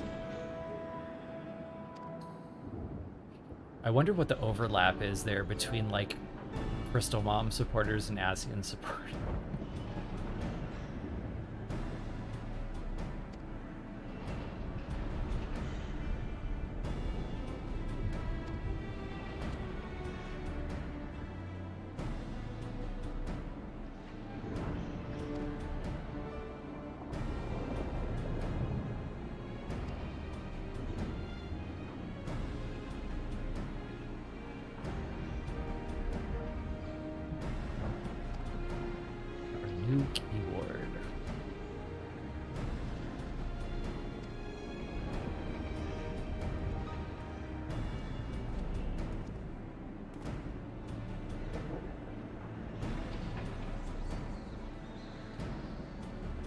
I would hazard a guess it's because she's already been twisted into a hemitheos. That's the word for the merging of the people and creations.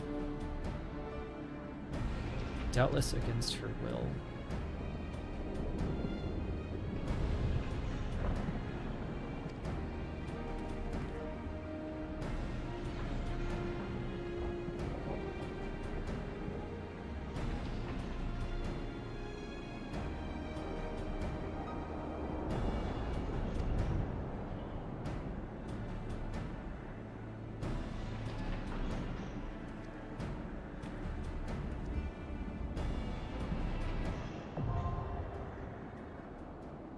Before we hop into the fight, I'm going to take a quick break so I can handle more of these hydrations.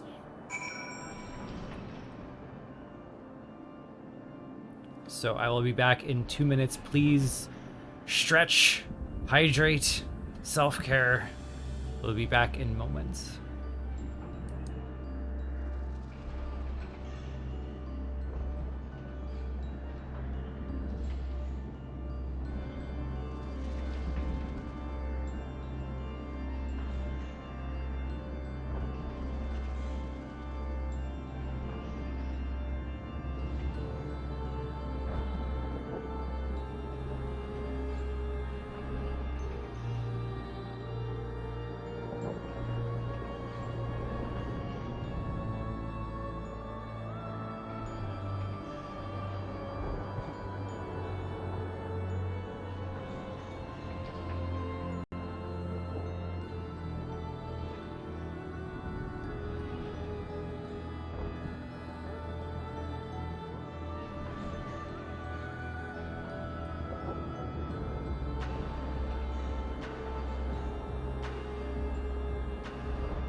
Okay, back.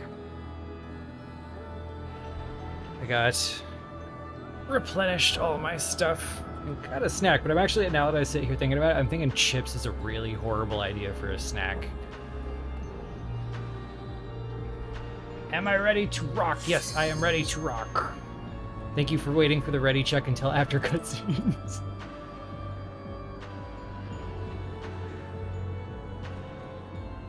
I should totally have some Andy's mints. I just don't want to be like in the middle of like an important cutscene. Like we murder Athena again and I'm just sitting there like...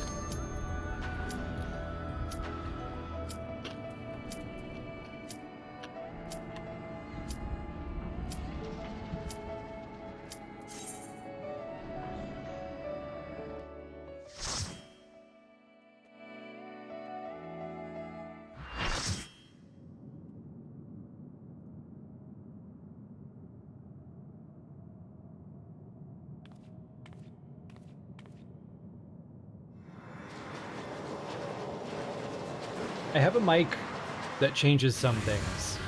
It gets rid of some things. It has like cutoffs.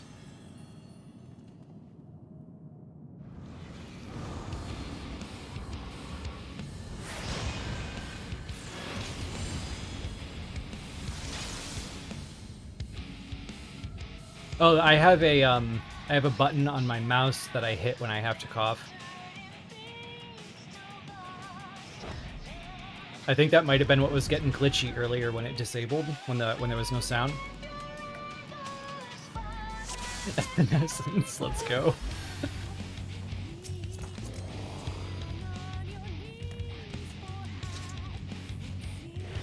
Oh, is this why there were a whole bunch of Evanescence videos being posted between spoilered stuff in the chat?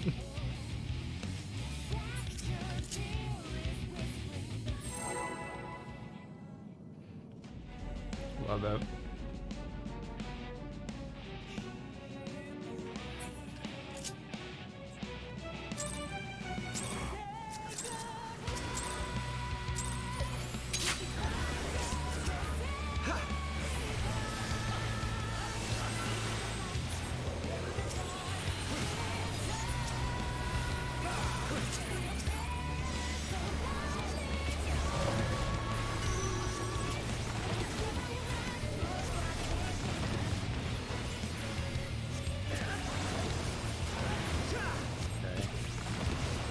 Stand in the radio tower.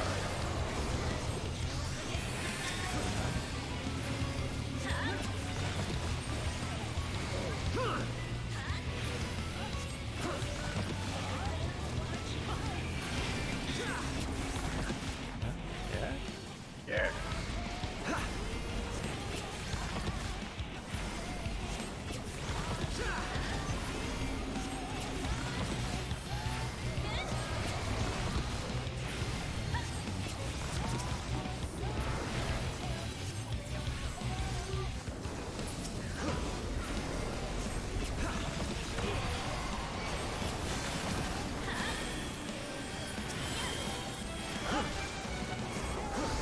Yeah, I guess we should probably be clear that we're jokingly comparing it to Evanescence before we have another Power Man 5000 incident. What does this do?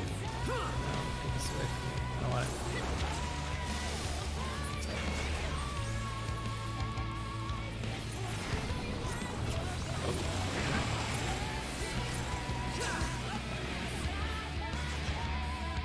Whoa!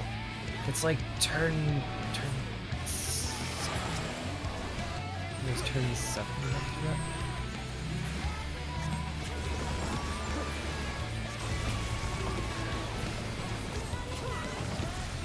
that. Another sign is back better.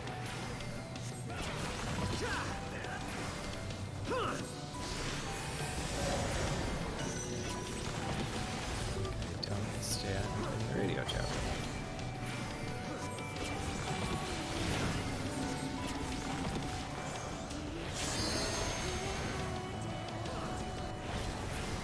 Oh man.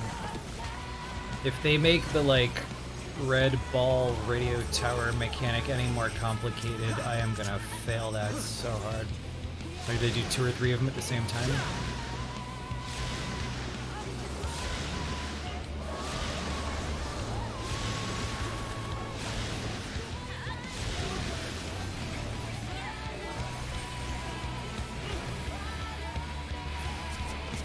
It's also interesting that so much of the poison stuff is green. I thought the West was the one who had poison is green. I thought Japan was poison is purple. Oh, they're using all sorts of 4 related stuff and darkness and void related stuff. That's a good reason to have it be green, I guess.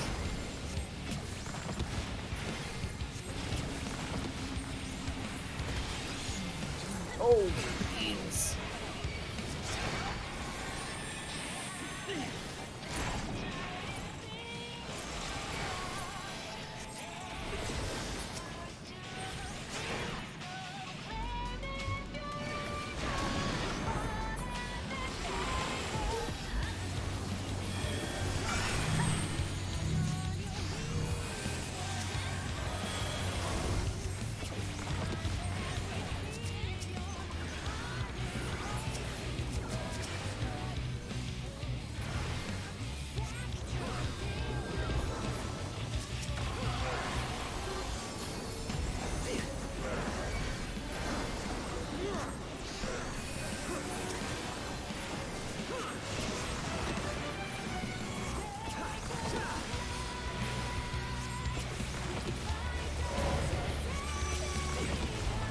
Oh god.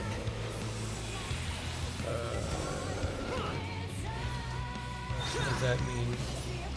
Oh, they swap. You're gonna make me rotate objects in my head again?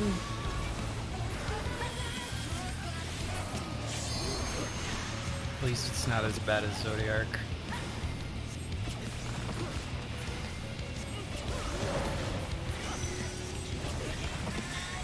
Right, this one. Right. Yeah.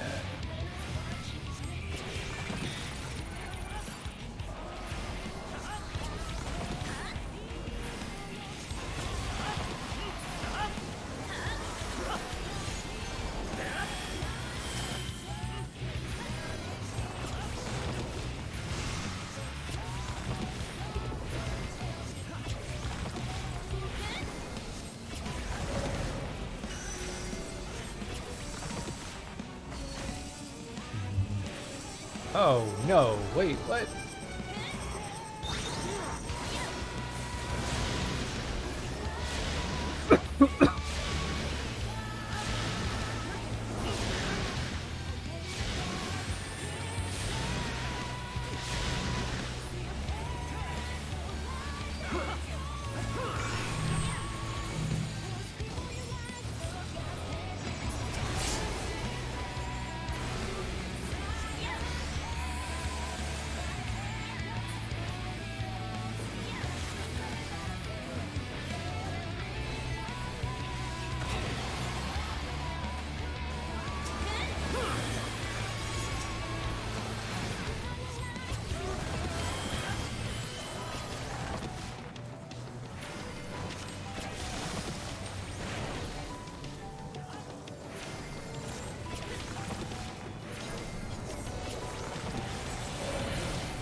That could have been much cooler.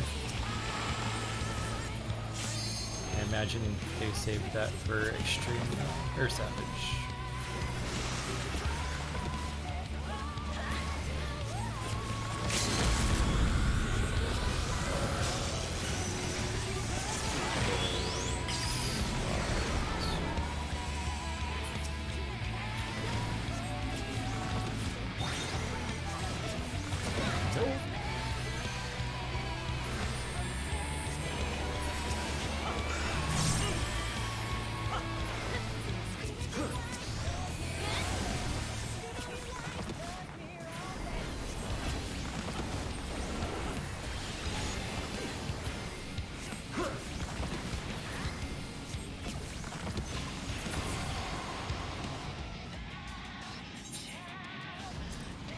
Yeah, I'm probably gonna fail that in Duty Finder a couple times.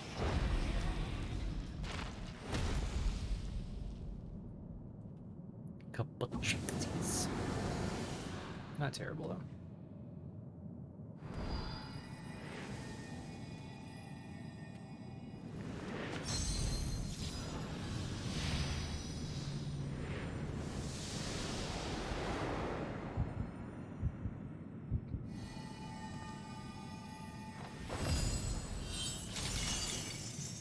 Wait though, we're doing 2 key wardens?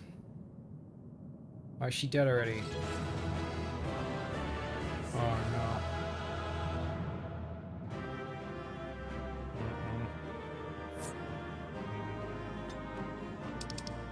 Something bad's about to happen in my pattern.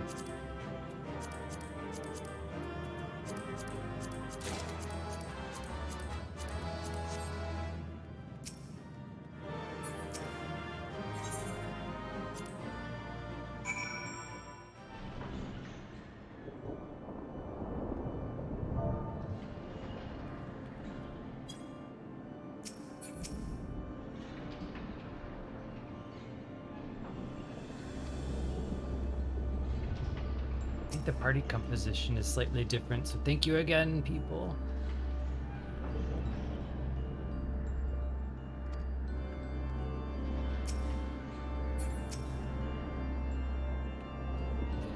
It's kind of funny, like, I think I've evolved to the point where I just expect that every song's gonna slap. Like, I would be shocked if Soken put in anything that wasn't a banger.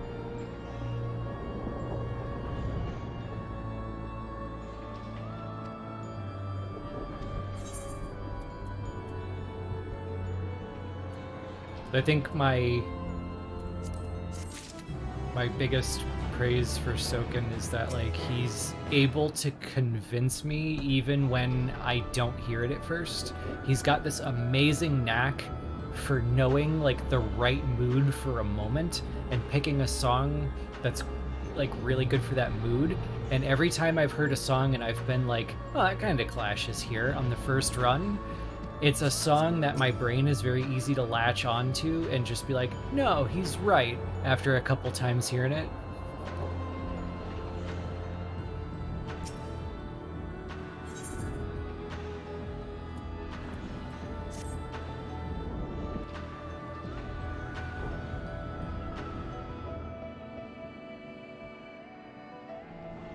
Believe it or not, the first time I heard Under the Weight, I was like, does this song really fit here? I've never been more wrong.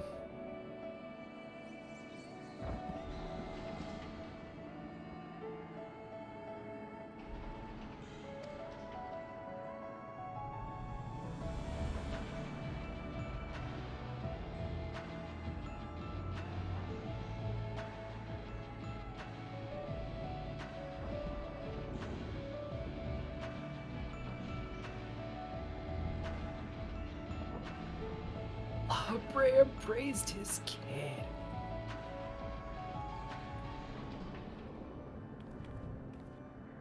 Edgy bonding moment. This being, ether thin as a retreating mist, unable to wield creation magics, yet powerful enough to subdue a Hemitheos, has made this ordeal far more interesting.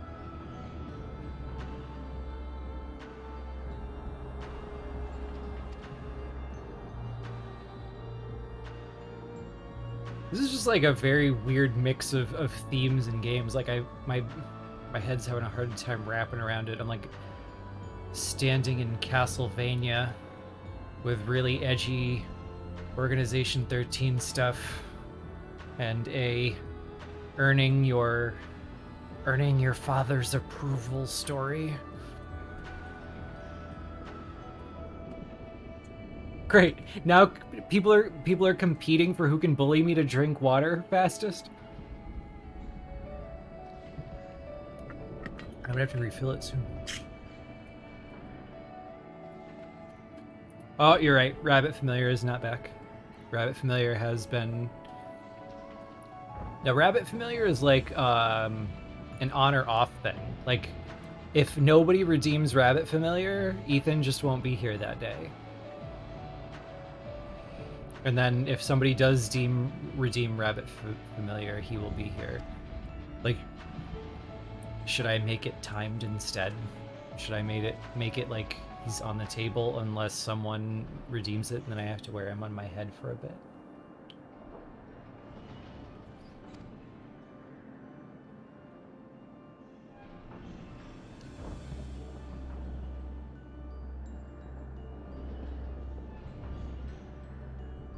Only if it's uncomfortable.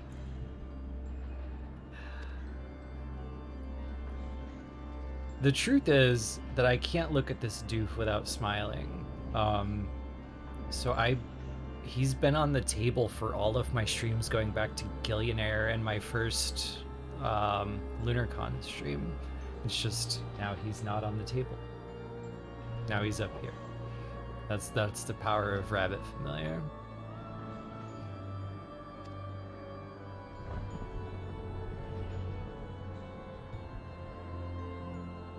I wish to know how he means to resurrect Athena. Dude, give it up. It's not a good idea.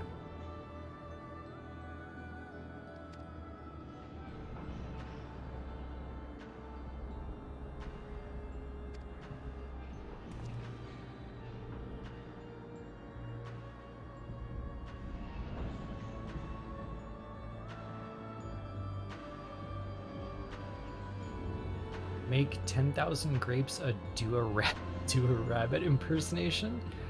What counts as a rabbit impersonation? They just kind of sit there like...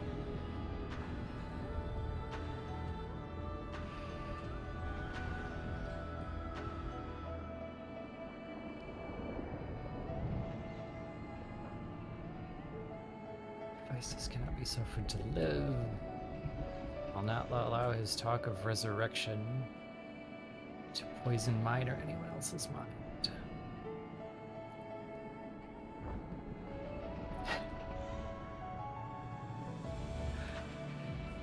Hiss for 10k. Eat a carrot. Eat lettuce.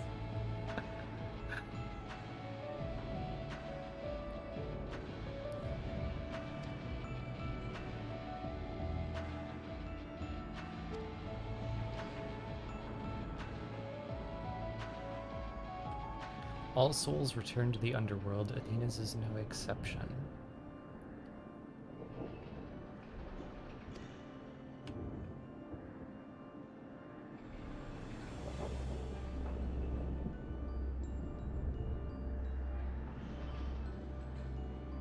Even if you were to breathe life into a body, the soul contained within would not be your mother's.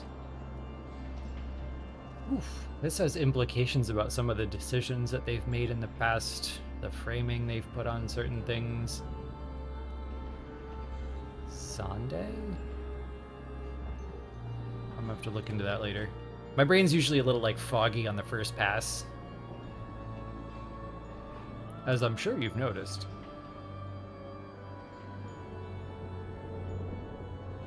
What if Hephaestus has discovered something no one else has? Brings up a fair point. If he really is a side of La Habrea, if it was not possible, he probably would have disregarded the idea. So what if he's found something? He wouldn't pursue the impossible. It's the lack of water that makes my brain foggy.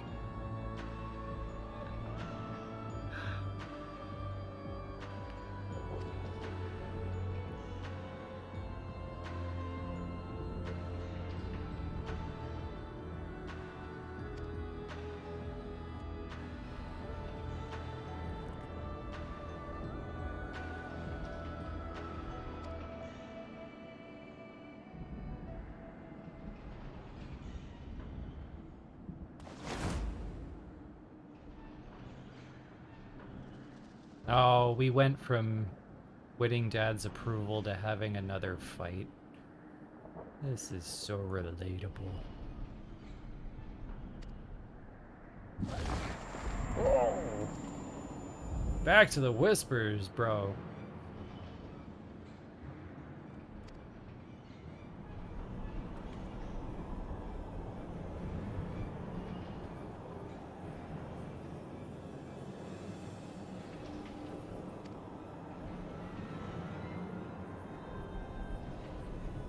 Mother, I love you so, and this voice will guide me to you.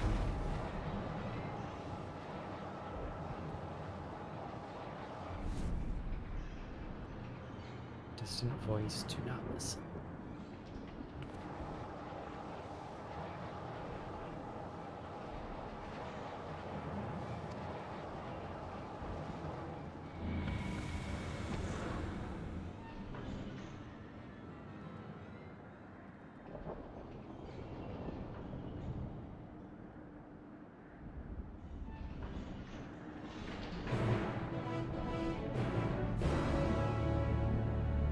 Yeah, I'd love to see them answer that Zande question in their own words. Like, how would Square Enix choose to phrase it? I bet that's one of the times they'd introduce the question with, "Oh, you're very observant. You pay very close attention to the story. I can't believe you made me come up with an answer for this."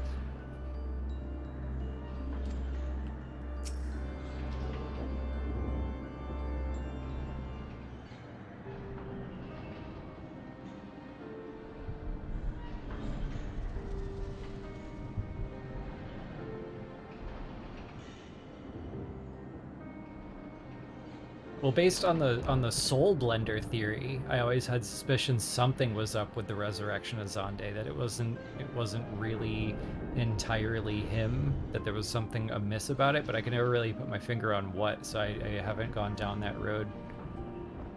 But that's why that line reminded me of that.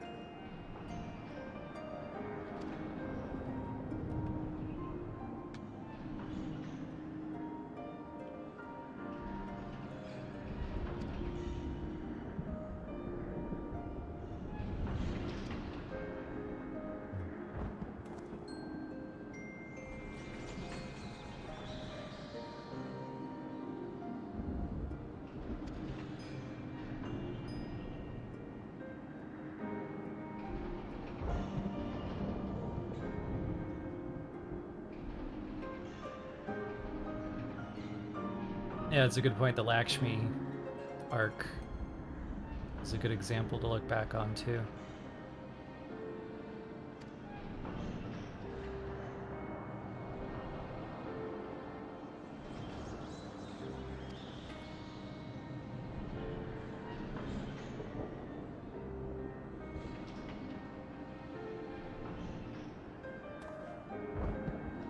And again, it was, like,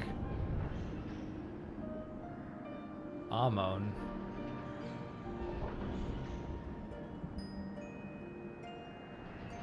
Trying to think of the order, like in the flashbacks and cutscenes we saw. Is it possible that he could have poured his memories into? No, I'm gonna have to explore this on my own time. Not waste an hour of a stream on it.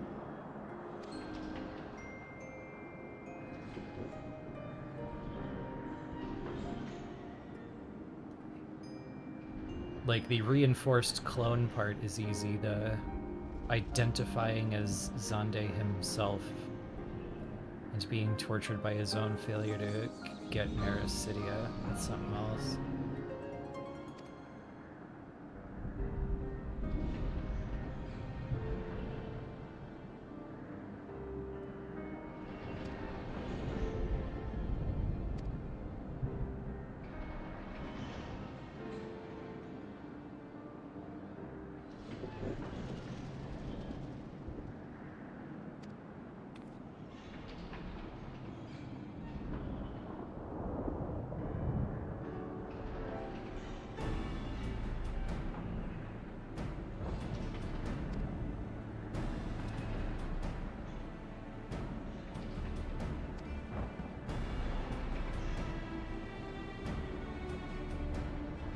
Deepest level of Pandemonium is called Tartarus, and our passage shall be challenged, only not by a keyword.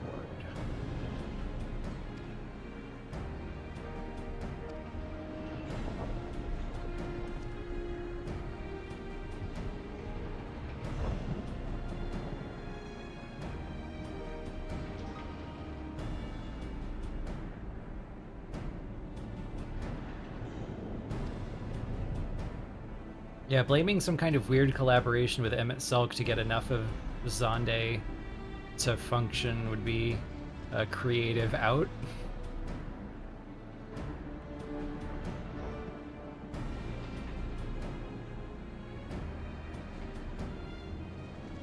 The Amon in the tower is an what they called like an enhanced clone. But I think if you have your body and your souls in your body, they can transfer it to your enhanced clone. Or just enhance you.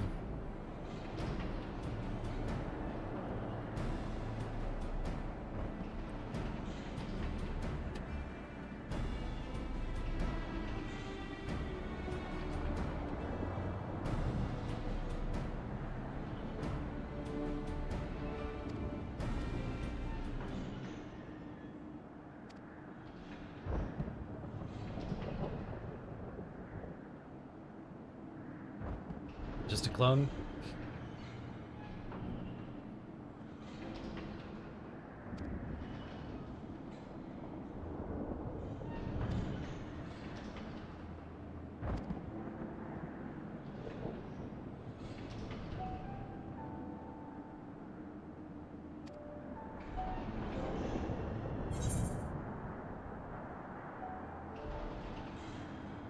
So this story just took a weird turn.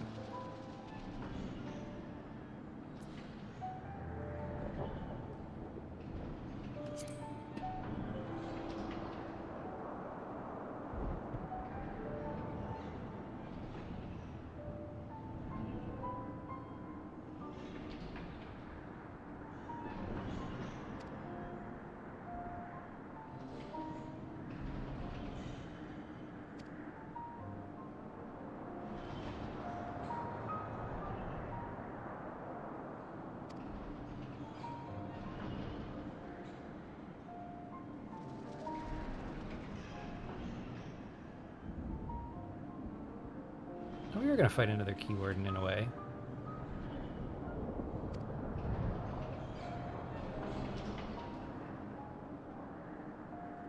I chose the silence one, and the reaction is the same.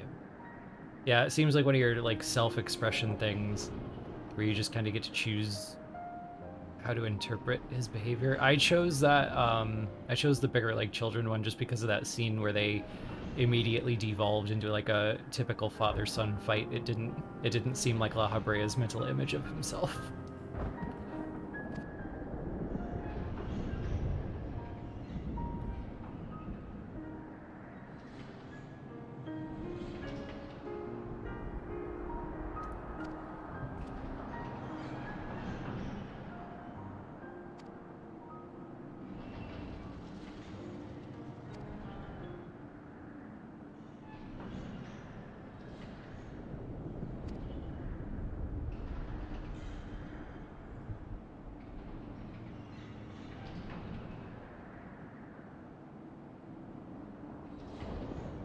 Here, I can sense Ictistus's essence, but it is scarcely recognizable. If Isis was more ambitious with her, she's been transfigured such that barely a scantling of herself remains. We can but take comfort in what a mercy the underworld will be.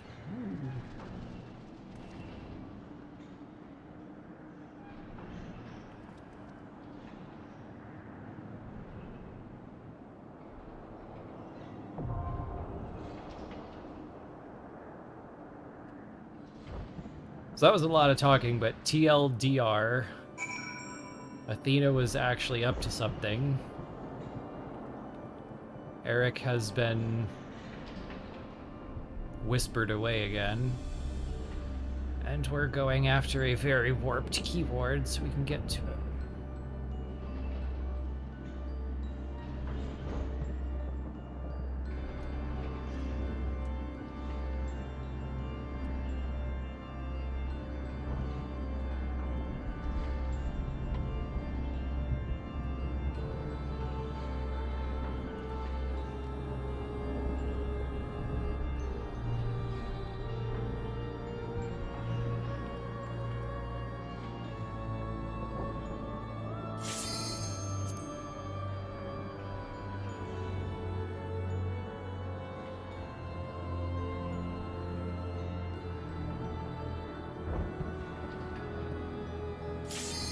Yeah, Amarat seems to have a very poor behavioral health, mental health care system in place. Though, I mean, everything else is practically the DMV. So maybe maybe it's just like really hard to get a clinician.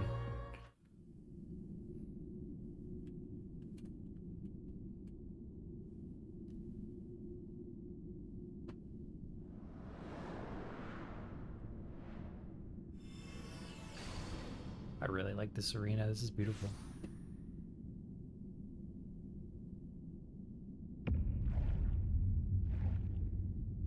Never mind.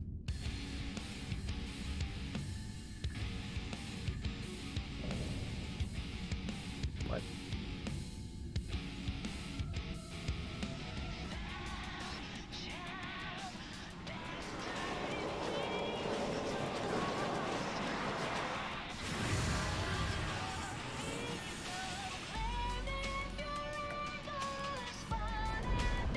Final Fantasy has to have like the Guinness World Record for evil trees. Most evil trees in one franchise.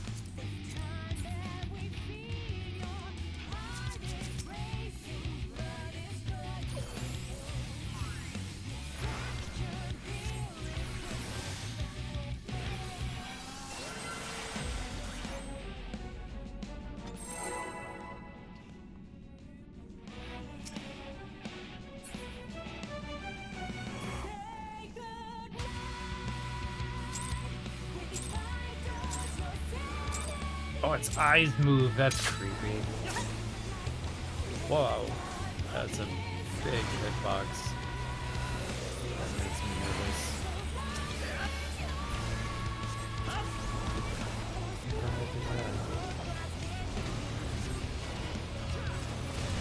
Oh my god, it's using near mechanics. Oh god.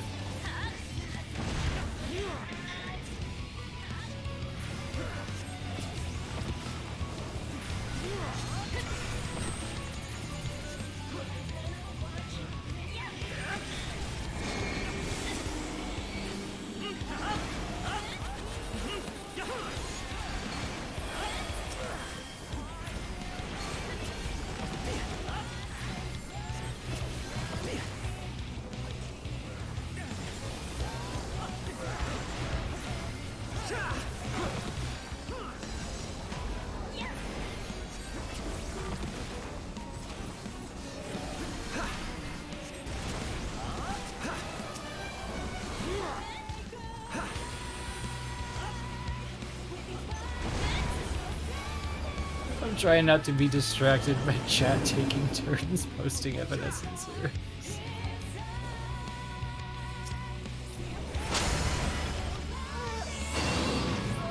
Oh no. No.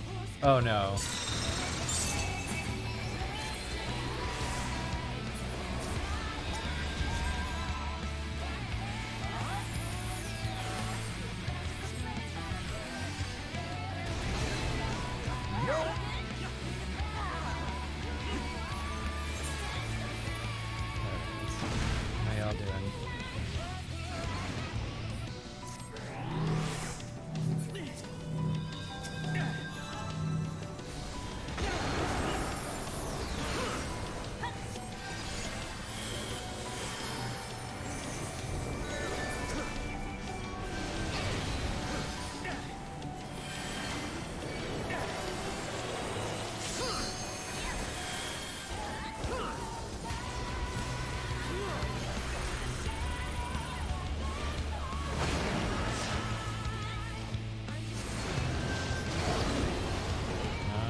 Oh. Don't like that. Okay.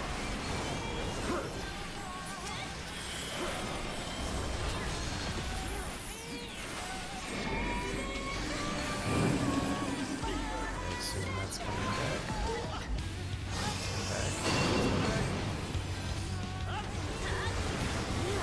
So that's usually like the show off the mechanics phase before they actually start using multiple ones at the same time, and that is gonna be stressful. I'm gonna die more until I get a hold of what the hell these are.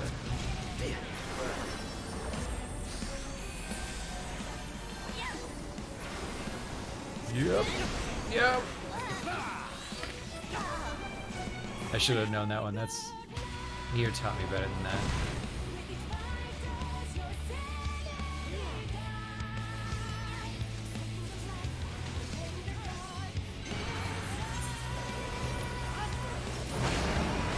Yeah, no, agreed. This is a really good mix of like beautiful and horror up in this room.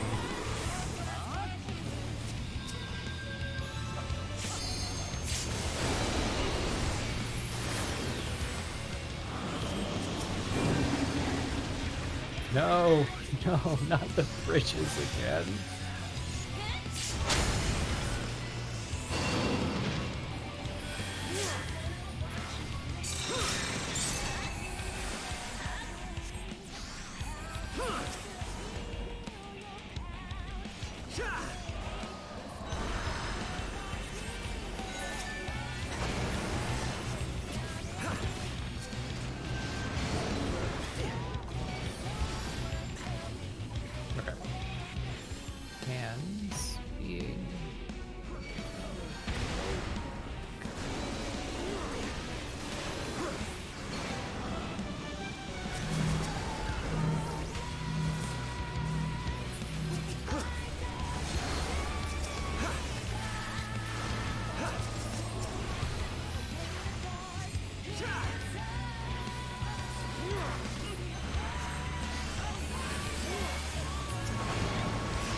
Oh, why does the lemon have teeth over there? No.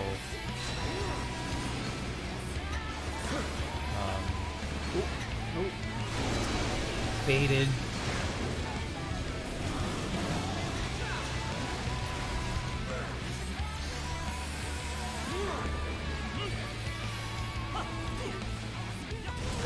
Lemon Drop says I want 2 bites.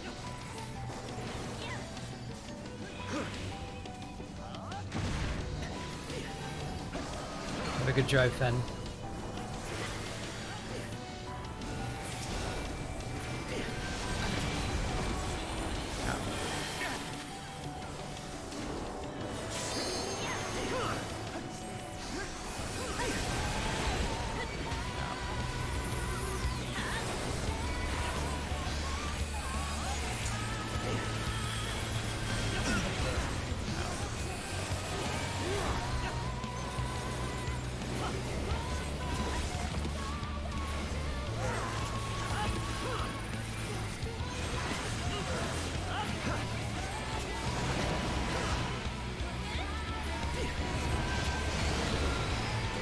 Just a floating lemon oh god, what is this? Oh god, no, I don't like this. Knock back that way. Okay. Oh no.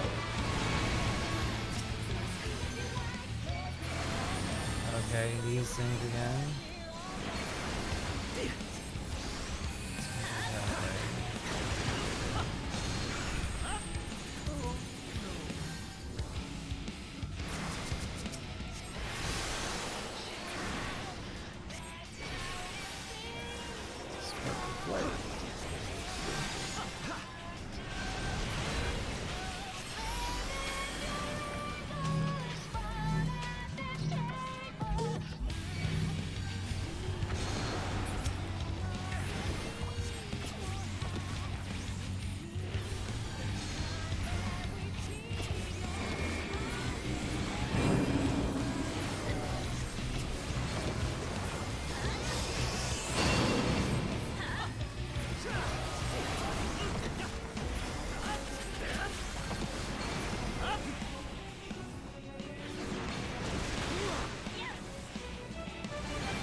Yeah, I'm gonna have to study that one before I try Duty Finder yet, or I'm gonna get people angry.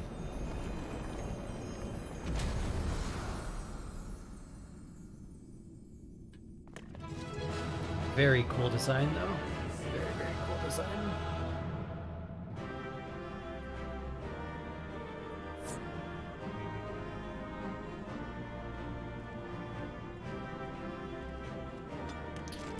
It's pretty incredible that with the limitations that the system has,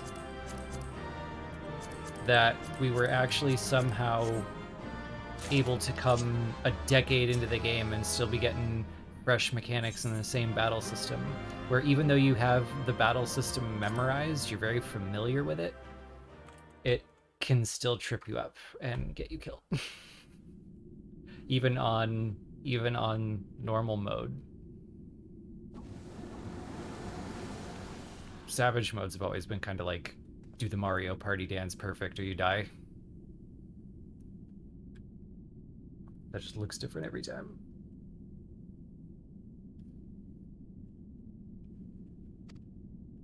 It's almost like we were ushered here.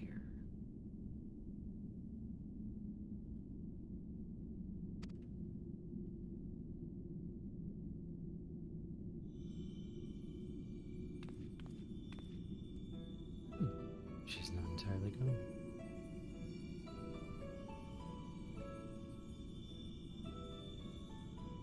If only I could restore Tartarus to order, but I'm afraid this is the most I can manage.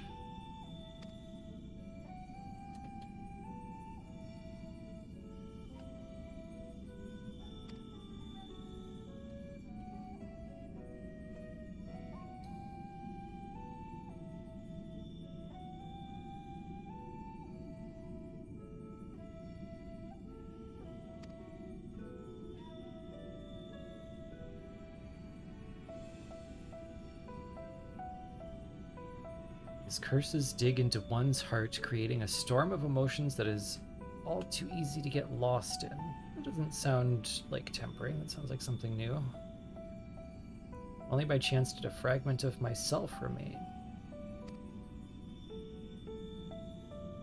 Unless I am able to appear before you now, even while my body was powerless to resist. Some small part of my logical mind stood alone in defiance and managed to speak to you.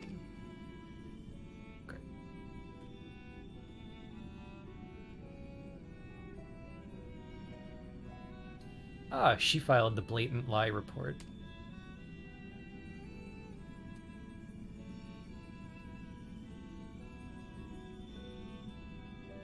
Doubtlessly, you recognize my voice from the many times I called out to you. Including or not including the crystal? Because you called out without it. But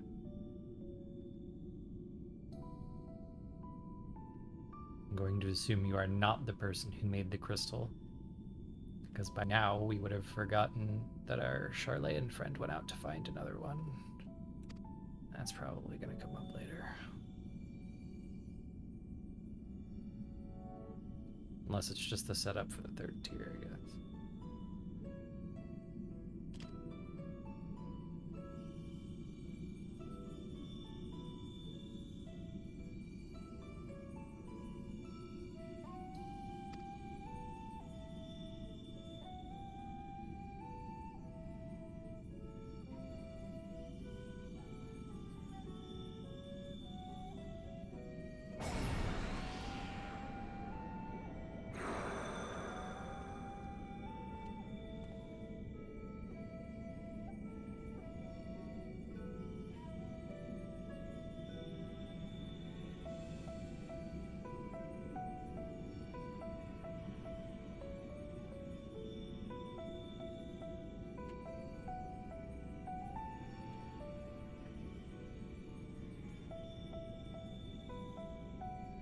This is starting to go in interesting directions.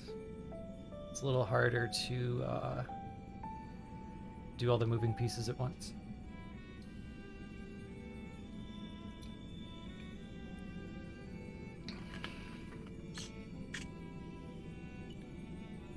We're almost all the way through it. You guys are watering me like a plant. Why?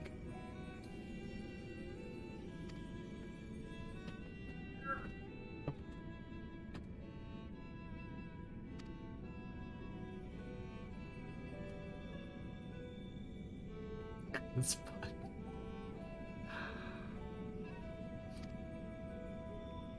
I'll let you know how my health changes as a result of being properly hydrated for the first time in years.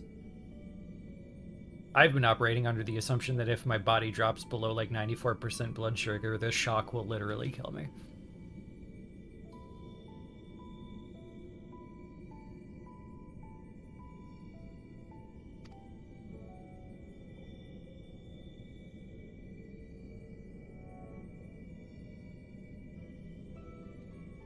Antonius believes he feels love, but is shackled by dependence. He could not bear the truth.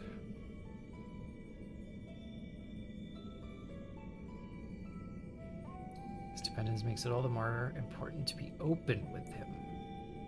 He will seek answers about his mother's loss.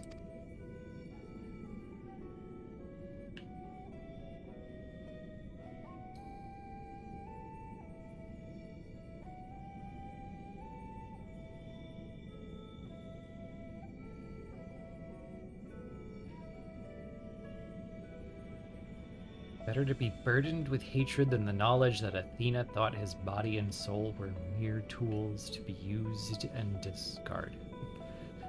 This is like, all right, I'm focusing on trying to like interpret and figure out what's going on and what it eliminates from what it eliminates and includes from what people are predicting. But I want to take a moment and ignore all that for a minute and just talk about how brilliant it is from a storytelling perspective. That there's no way we wouldn't come into this suspicious about La Habrea and trying to look for the La Habrea we know. And in the middle of it, they just throw out that it's actually Athena who sucked. And La Habrea was trying to do something self-sacrificing, like make his son hate him instead of Athena, because then he could grow up better and not dig into whatever Athena was doing here.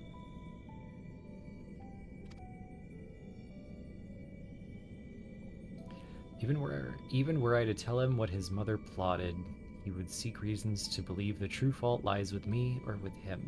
Should he merely hate me, he will remain unaffected by doubt, free to serve the star, far from his parents' shadow.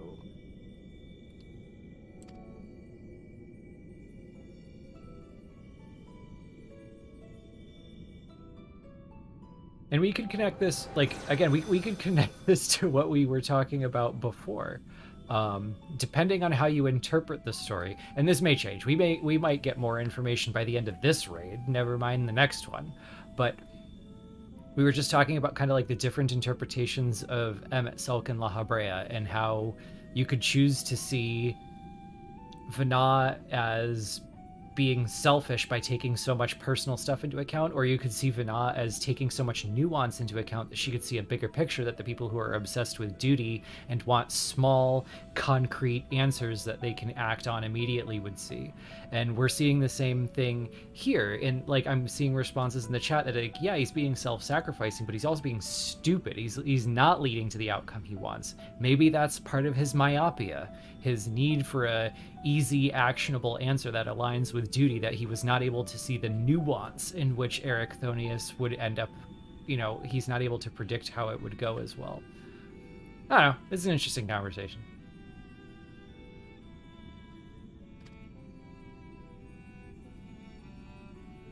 Rockel's comment on this is, his parents' shadow?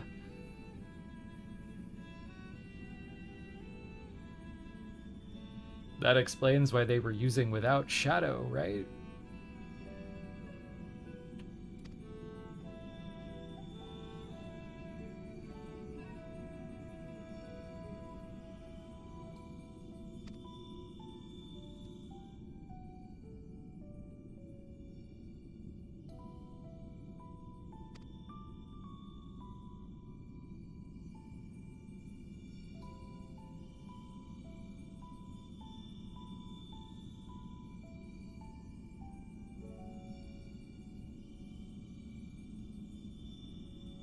Always admired you. You know, what choice did I have when you sacrificed so much to guide our star to the heavens?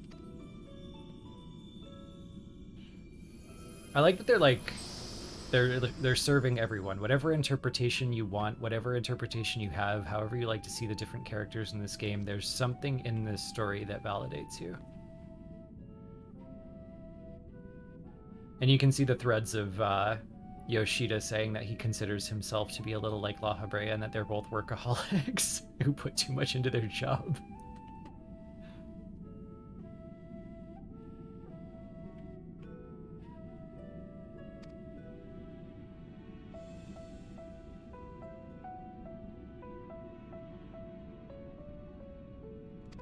Oh wow, are we going after Hephaestus already? Oh god, who's the third tier? Oh god, Athena. No, it's somehow Athena. Oh no. What did you do?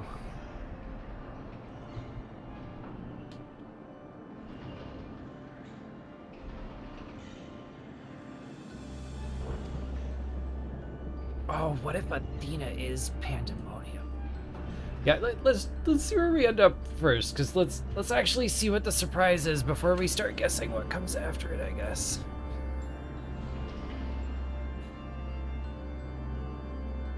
A love nurtured not by a mother caring for her offspring, but by a researcher creating the ideal test subject.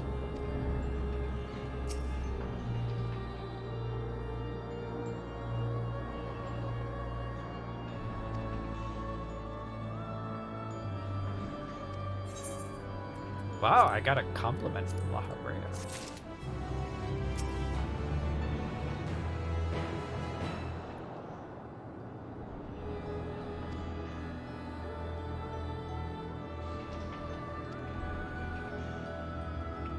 I can't wait for all the theories that read Shadowbringers, Endwalker, Pandemonium all back into 2.0. That La Habrea knew you were a shard of Azem, so he toyed with you because he had memories of you from Pandemonium. And he was interested in an experiment.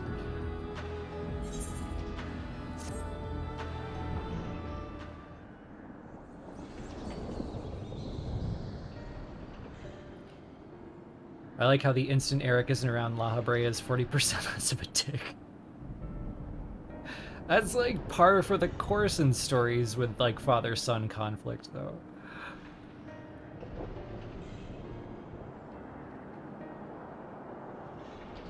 Athena was consumed by her research and was willing to sacrifice her own child if it hastened her progress. She offered him a position here not out of love or pride, but merely because she knew it would be the most pliable test subject.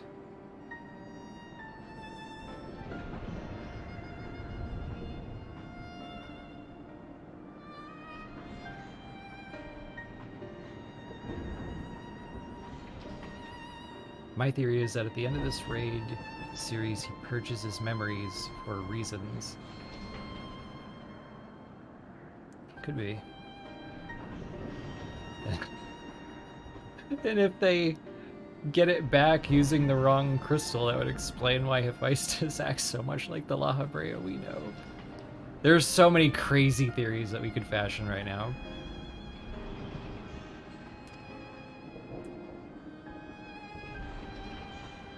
I love the bow tie shape, though. Like, they opened with a few things, they narrowed it down, and now they're opening it right back up.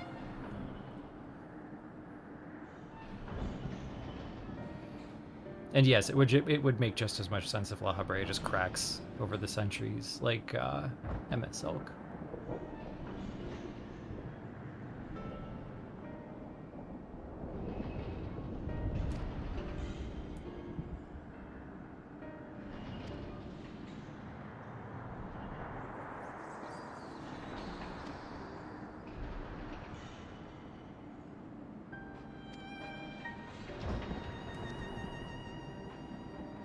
Equifinality.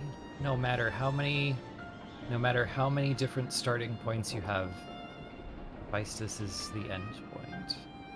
La Habrea going mad will always look like that. Another possibility.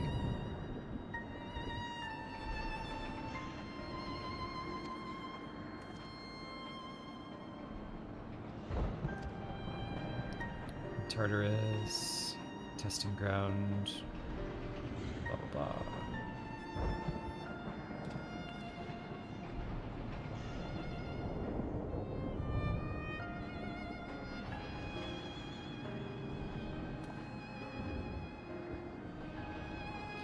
Dude, there's gotta be some kind of internal debate among the dev team to see how many places they can sneak the 1.0 Karathos theme into this patch.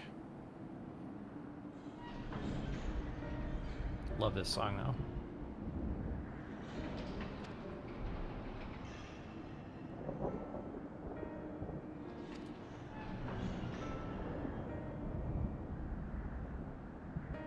I wish to deal the final blow to Hephaestus myself. I bet you do.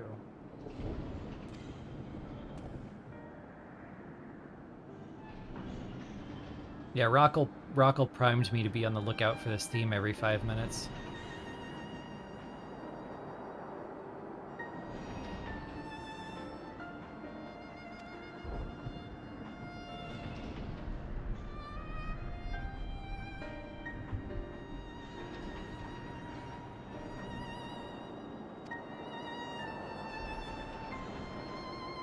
So maybe it's just confirmation bias. Maybe it's like when you're told to look for the number 47 everywhere.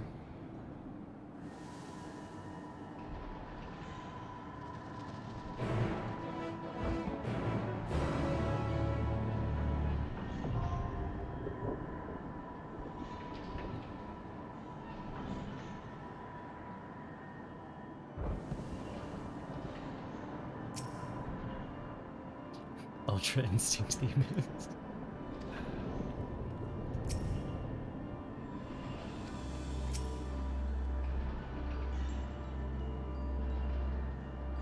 If Hephaestus truly means to continue Athena's research, then Erichthonius is indispensable to his goals. He will be safe, but for how much longer I cannot say. I wonder what their ultimate ambition was. Like, she was working on the demigods, the Hemitheos, and clearly they made plenty of progress on that, so what would be different about an Erichthonius one?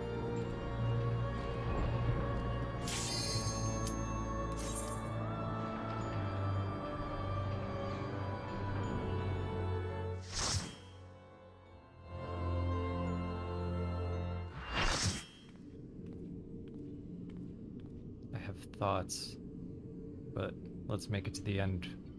I'm gonna write that one down.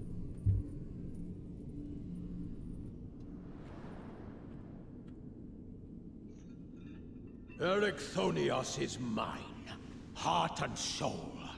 And with your death, none will be left to stop me.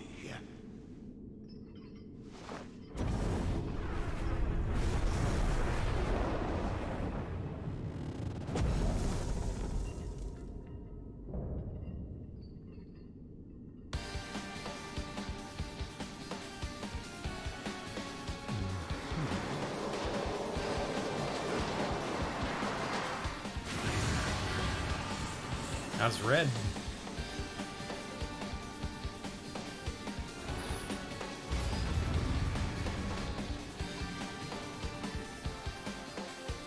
Nice little touch on the switch for who helped us.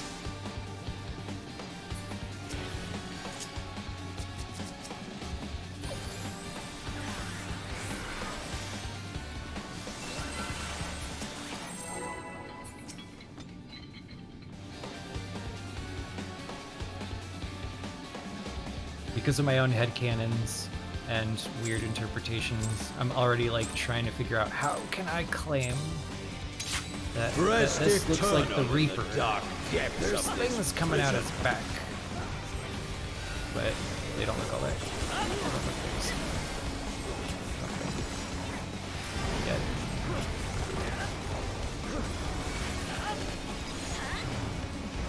From fulgent flame my servants rise. Out of my sight! Leave naught but ash in your wake!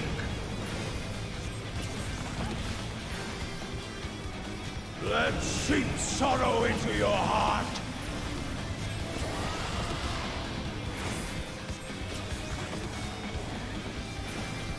A fitting death!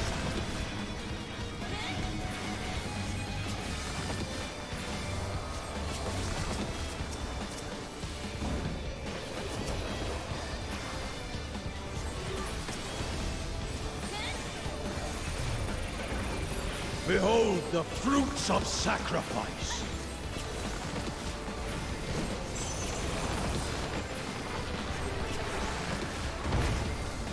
What?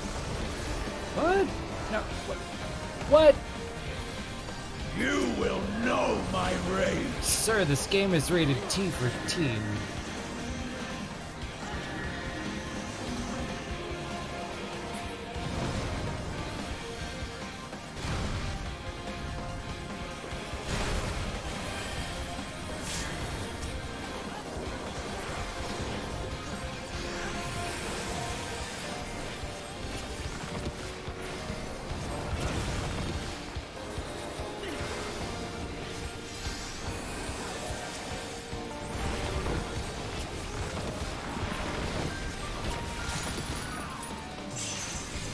Oh good, he doesn't... Perish in flame's embrace.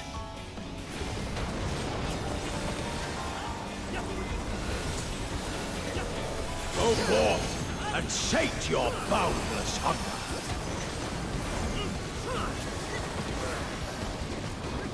He doesn't have like the weird head hanging where his junk should be the whole fight. Don't worry about that. Oh god. Okay, there. Got it. Got it. Snakes. Run. Got it. From fulgent flame my servants rise. I tire of this farce.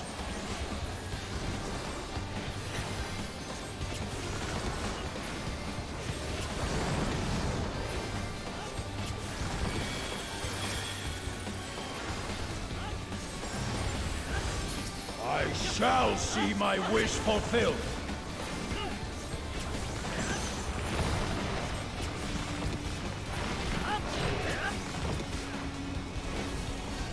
You are prey to be consumed.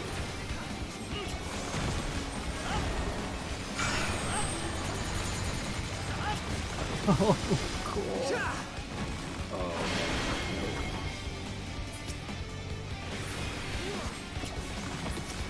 Moving gaze. That's pretty cool. Gaze threats just like skating around the ring. I like that. I mean, I would hate it if I was still doing like high-end content.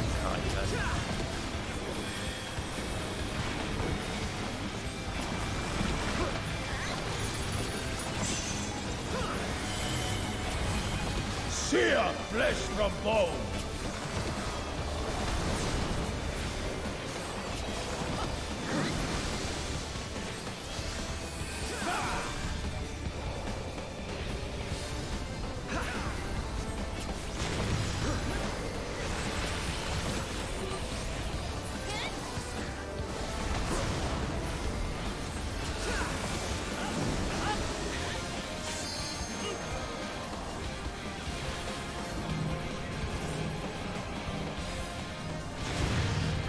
Leave naught but ash in your wake.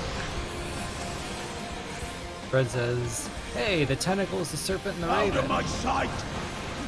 Yeah, everybody was trying to figure out what the fights would be based on those all being on the poster, and it turns out they're all just this one fight.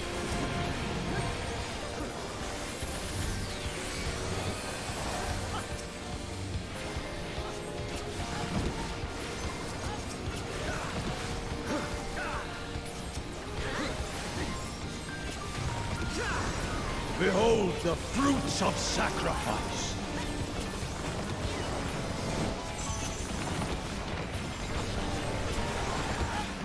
No, not this again. This is You There's will a- know my rage. suitably gross form.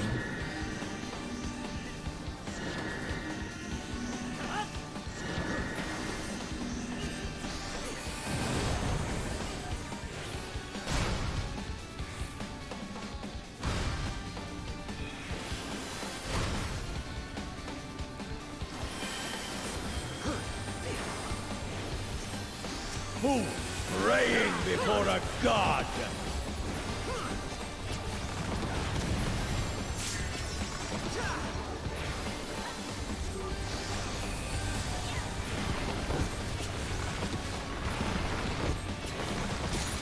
That was actually a good animation too, the way it transformed. Perish! I've been really in impressed with flames some of the animations that mobs use. Go forth and sate your boundless hunger.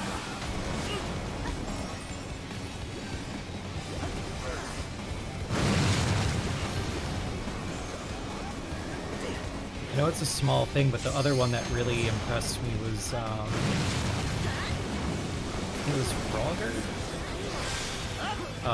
Had the bird on his arm, and he like threw it off of his arm, and it transformed into a much larger version. It was Fulgent really flame, smooth. my servants rise. A fitting death.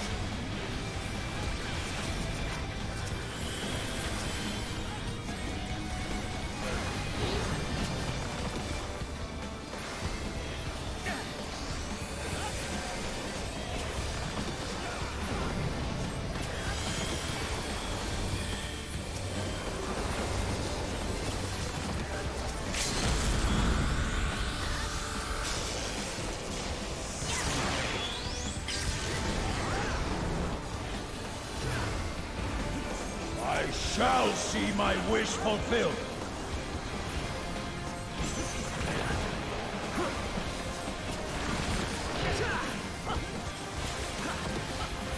You are prey to be consumed.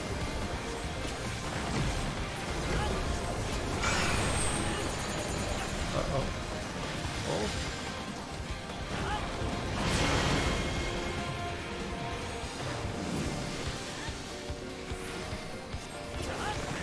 I have the chat blocked, but Cyan called him Biohorror Biako.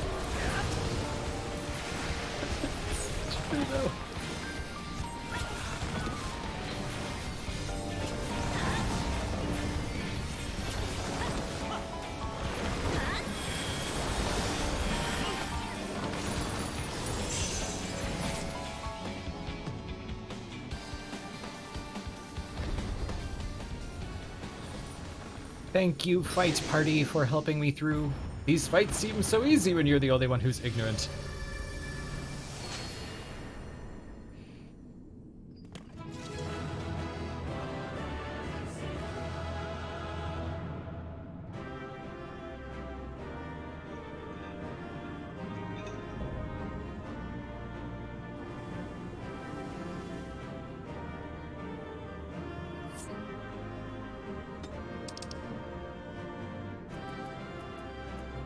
If you don't have the minion yet, roll on it. I do not mind losing minions. I do not mind losing items.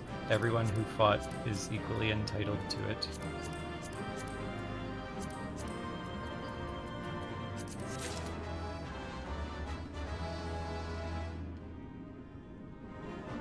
I rolled a 99 on it. I'm sorry. God damn it.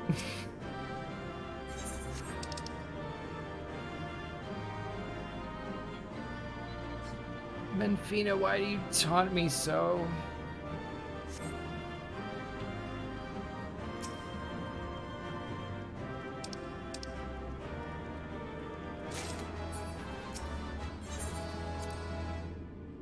Dude, even fate is bullying me.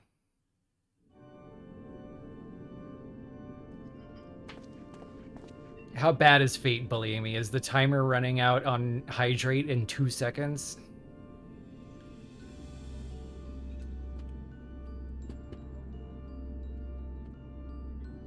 Four minutes? Good.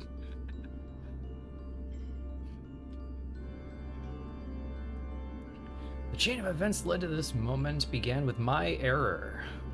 When out of mercy I confined you here, now I break it and leave no trace of you behind.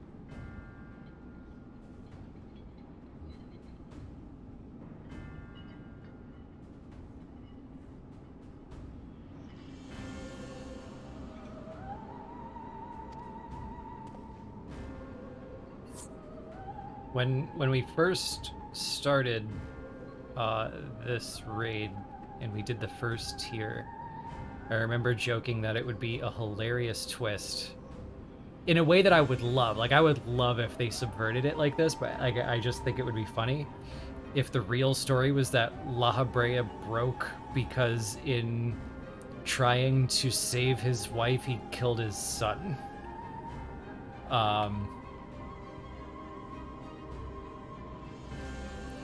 And that would, like, be the exact opposite of what everybody expects, is that instead of Eric becoming La Habrea, Eric dies.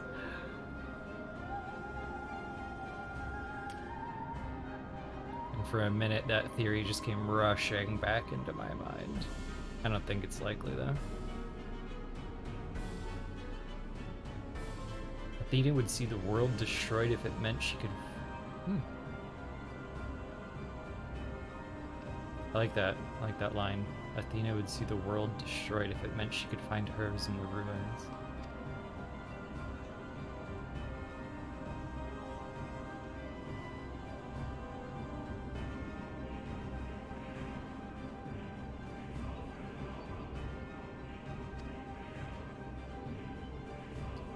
Do you truly believe a father's role is to deceive and manipulate? The Heart of Crystal Dad seemed to think so on several occasions.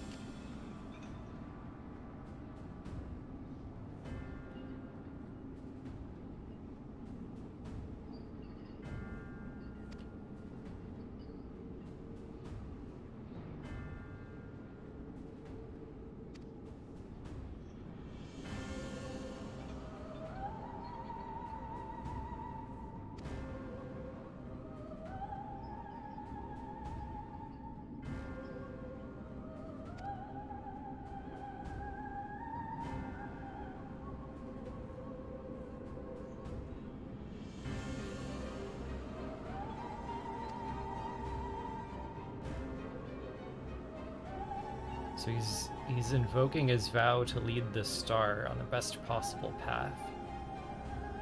Which is an interesting thing, because, like, the La Habrea we knew didn't do that. He would screw up surefire plans in service of just kind of, like, doing whimsical things in his own interest. To the point that there's a cutscene where Elidibus has to remind him Zodiac exists, despite the fact that he's supposedly tempered.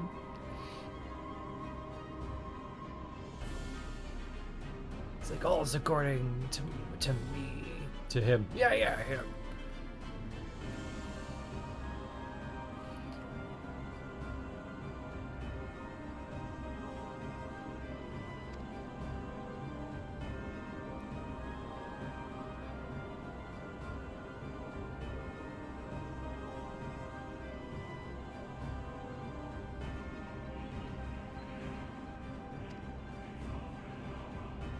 There you go. There's the delayed hydrate.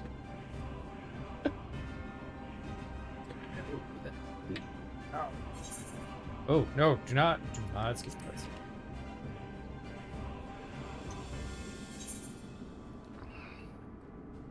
I'm not saying that.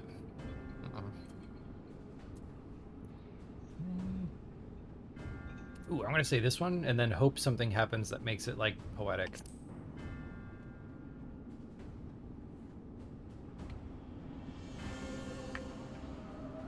I'm out of water now. You're gonna have to make me go get more within the next 30 minutes if you want to keep this going. They're 23 ounces.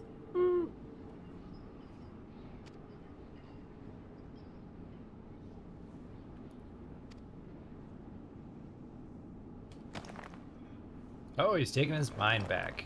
Yeah.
Oh, family bonding internment.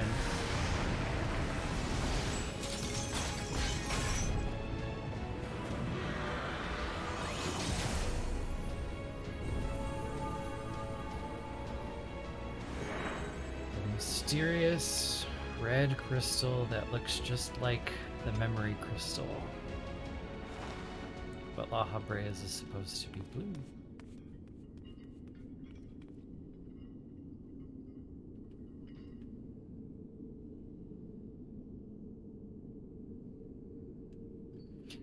I would say, I don't know though. Yeah, let's get to the end of this. The fact that the orbs that summon our friends switched from blue to red when we switched from Eric to Laha, and then Laha has a blue crystal later in the game, could be a connection. Could be point for Team Eric. I'm still hanging out in the middle. I have no idea what I believe. My gut literally says nothing.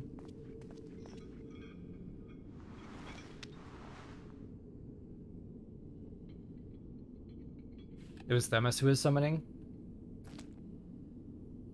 I thought he asked Laha to help. I might have read it wrong. I'll go back and look. I usually do not read these very clear on the first try. It was Elidibus? Okay.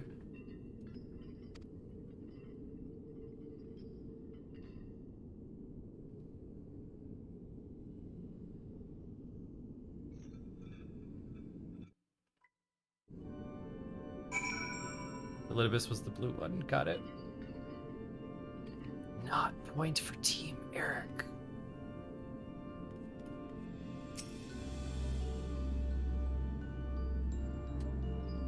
And thank you for the follow.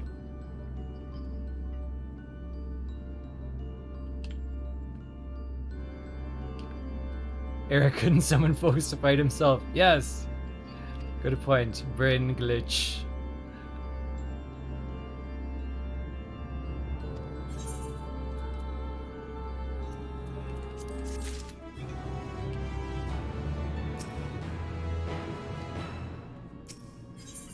Okay. The end?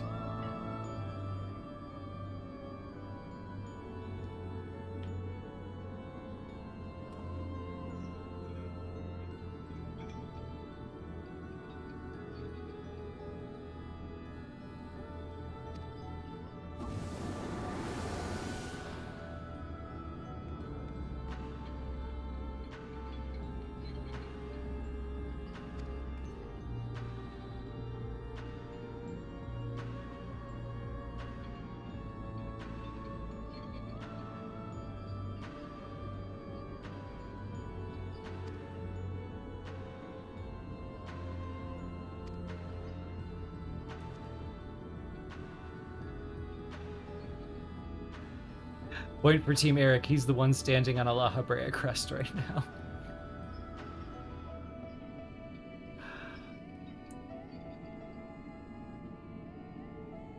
He was not, but the parts of my memory and soul I had cut away. A massive aether without a material vessel.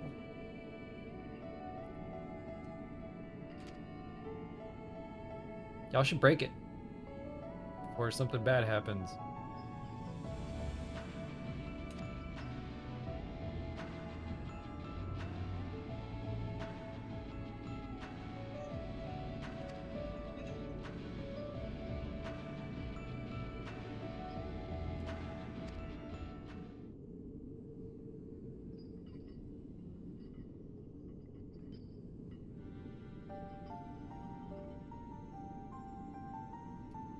His brilliance outshone us all, even other members of the words of La Habrea were as children in comparison.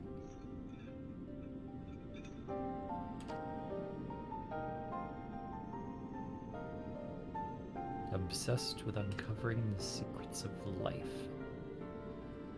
While we can conceive life in various forms, the means of creating a soul are beyond our ken. Similarly, we can enhance and alter our physical vessels. We have ever been bound to them. Ooh.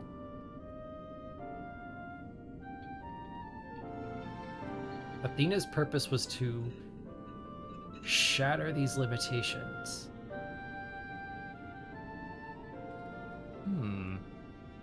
These two lines side by side are really interesting to me. Because you're talking about like you're talking about a people who called the echo a pale imitation of what the ancients had, and yet he's saying that he does not understand the true power of the echo, as he himself will call it in the future. So we can enhance and alter our physical vessels, but we've ever been bound to them. So he can't conceive of transcending the flesh, which is the true power of the echo, later. And then Athena's purpose was to shatter these limitations. Let's see. She sought to enter the realm of gods, comprehend what that entails. Can't redeem Panslation. I'll throw it on the list anyway. Yeah, I'll do this whole section if you want.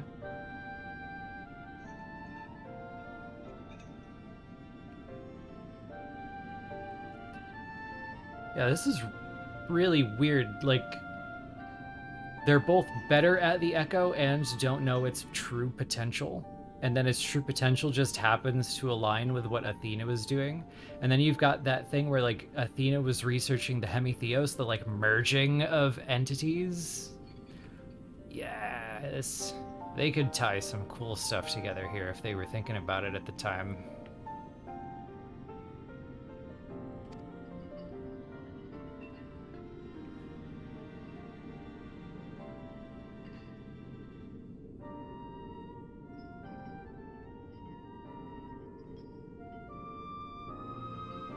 Though, if we're sitting here listening to La Habrea say things like, I spoke with her often about transcending our being, and that he considers it impossible, and then we flash forward to the future where in 2.0 he's like, an irksome anomaly in the ether, the echo.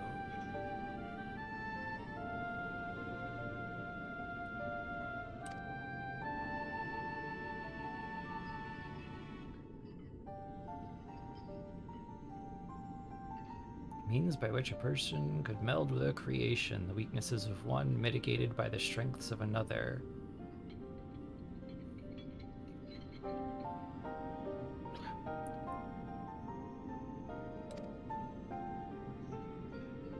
It really just sounds like the final boss of 3.0 in a weird way.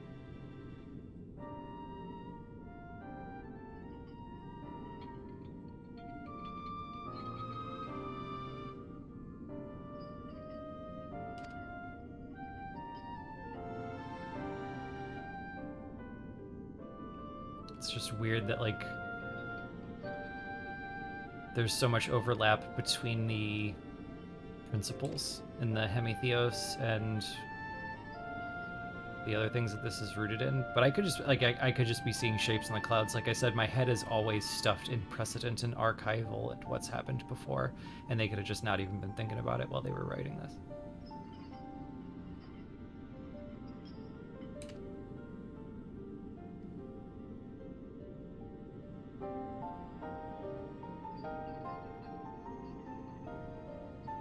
In giving her Pandemonium, I gave her free rein to conduct whatever experiments she could devise. And when you found out what she was doing, you killed her.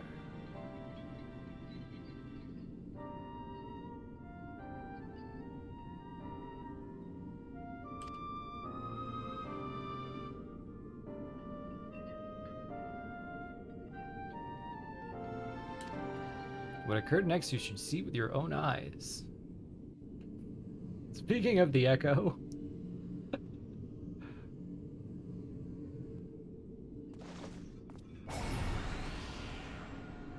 Oh, we're not gonna use the echo, you're just gonna, like, hologram it for us?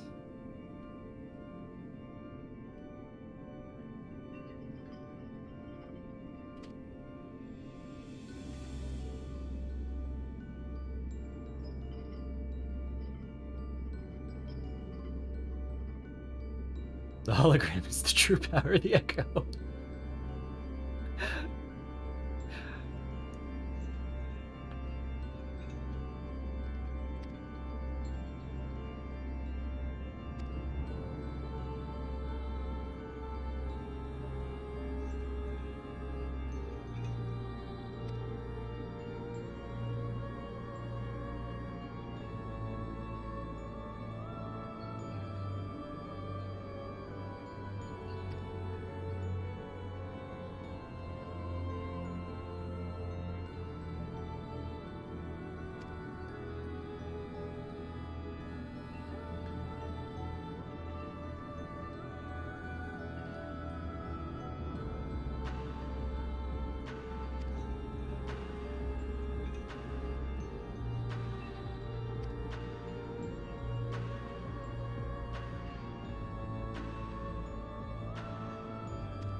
What possessed Athena, peerless researcher and mother to the son of the great La Habrea, to embark on the path to her own downfall?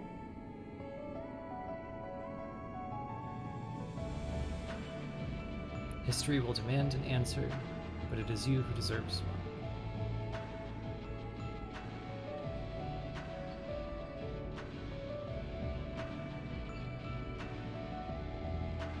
Impossible, you bonded your souls? Don't think about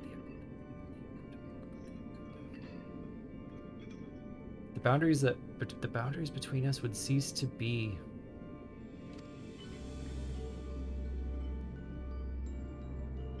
I am become you.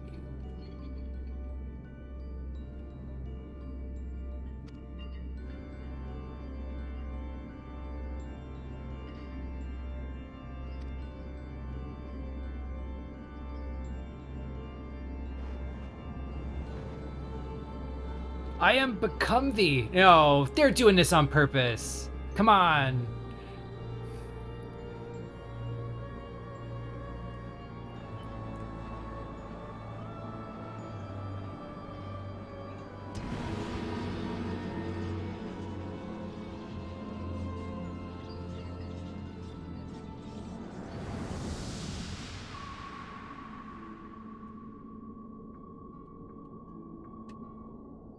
Oh, are you really gonna hold the white?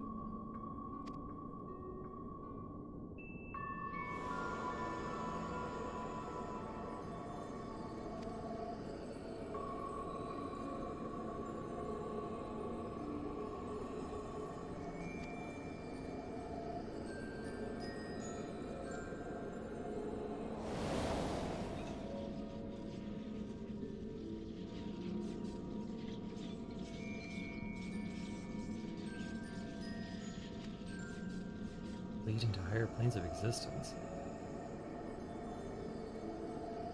Not a single thought spared for another or the star.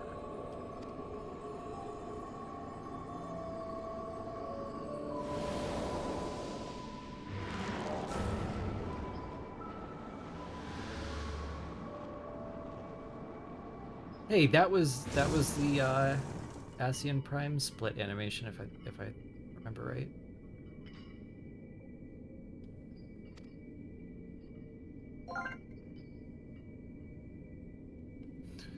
Thank you again, Lenny.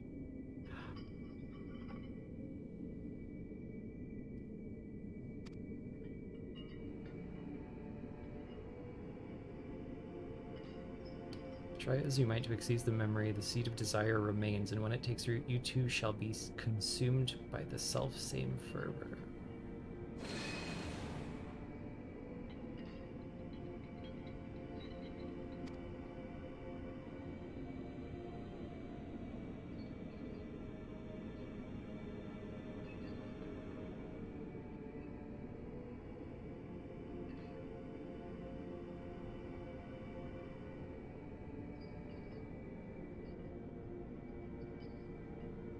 Today I renounce all that I was and live only as La Habrea.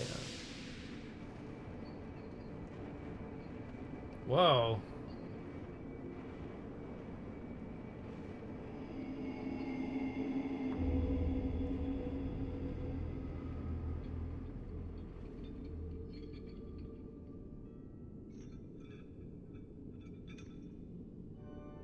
They used the key art symbolism like right in the game.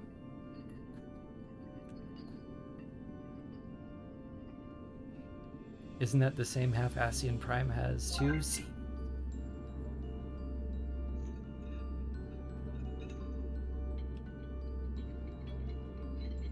Oh, thank you, Lichat.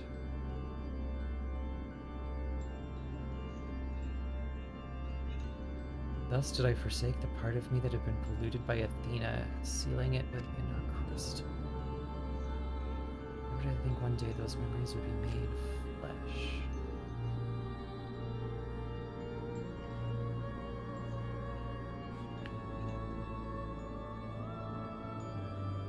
To go to such lengths to escape your memories, you nearly rewrote your very existence.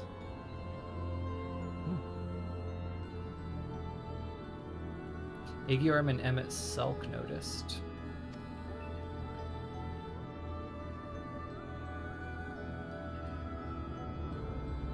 Could our La Habrea be so crazy because he rejoined with the Athena polluted half of himself? I think there's like a lot of possibilities for them to use or not use all of these pieces. I'm really interested to see where the ending's going to go.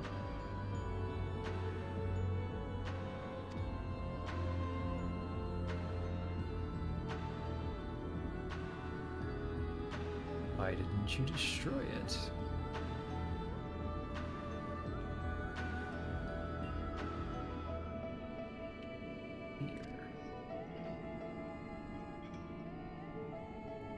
The crystal was my sole recourse should anything go awry with the remainder of my soul. So if you were going to go down that path, you could say maybe this is a foreshadow that something did go awry with his soul. Maybe during the Zodiac situation. You should break it. You should break it. Just right now. Just... Athena must have anticipated that I would resort to such measures and prepared a vessel beforehand that would accept the dregs of my soul.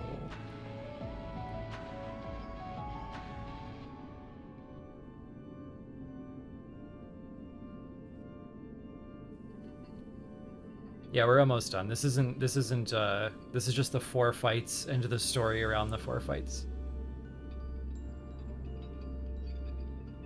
Hephaestus doubtlessly believed he was performing his duty as a husband and father should, yet in truth he was a puppet being pulled to and fro by Athena's desires.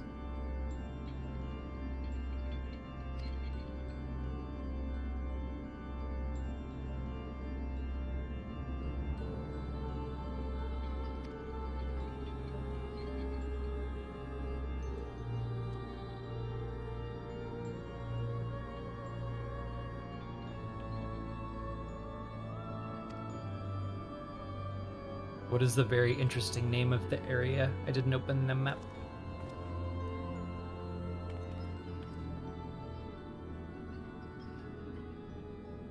Does La Habrea speak true?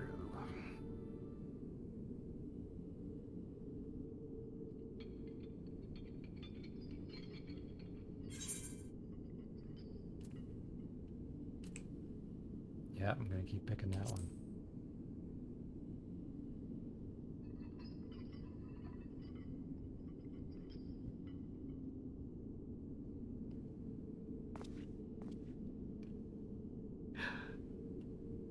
Stygian incessance cells? Stygian evanescence cells?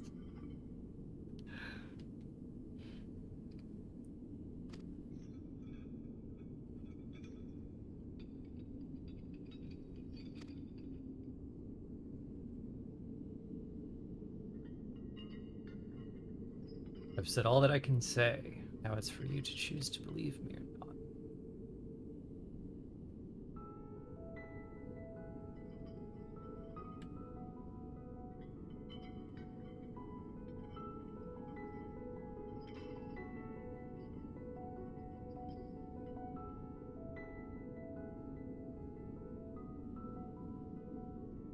I would sooner prostrate myself before an erupting volcano than place my fickle emotions in his path.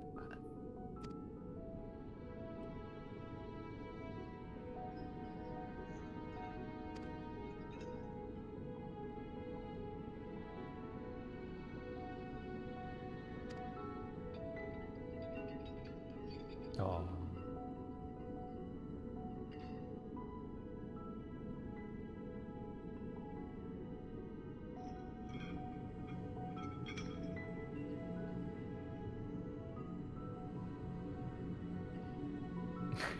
Hopeful time as everyone be sad. Yeah, the fact that they were like talking about the raging emotions taking people over, I was curious if they were gonna try to connect it to Dynamis or if they were just gonna use that as like our really convenient plot device to make Endwalker work and then never mention it again because it's like the time turner of this story.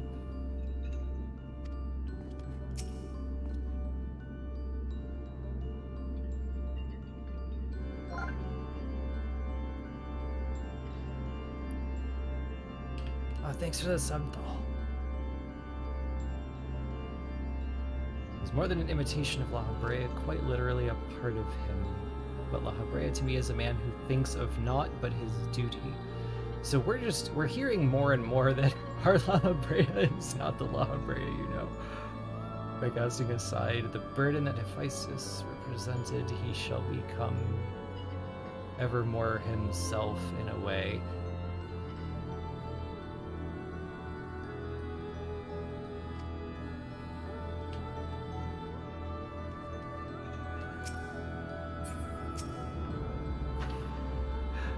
Sarah, there is a channel points reward called Rabbit Familiar.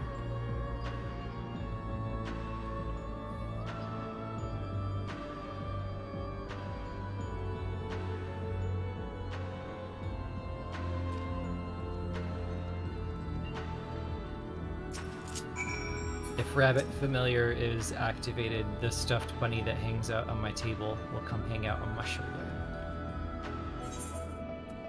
It's like 1,000 points. So.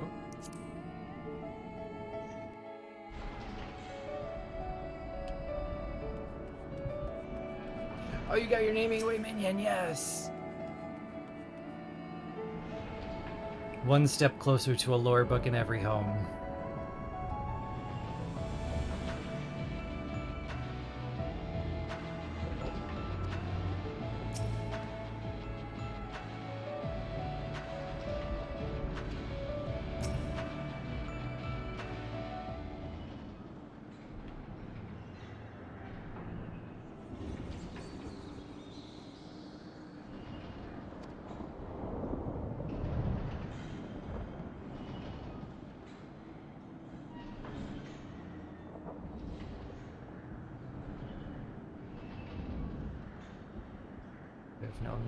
Story, my father's story. Dude, this all reads like I expected the end to be. This is only tier 2. Tier 3 is gonna be crazy.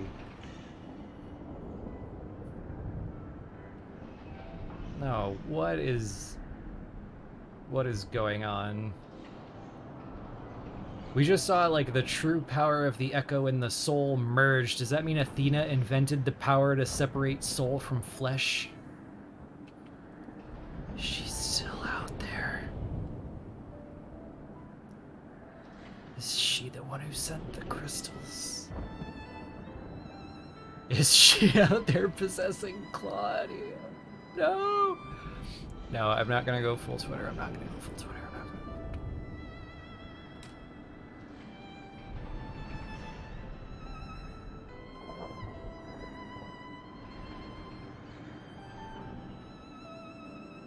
Yeah, it's so weird for them to have like talked about the Echo like it was more powerful than we knew and they understood it so well, and now like the powers we're most familiar with are not coming up. Maybe I'm overthinking it as usual.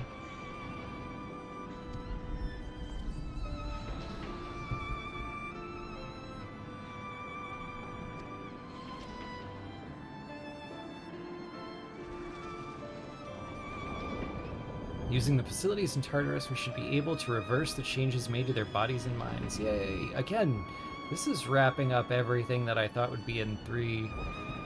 What is 3 gonna be about?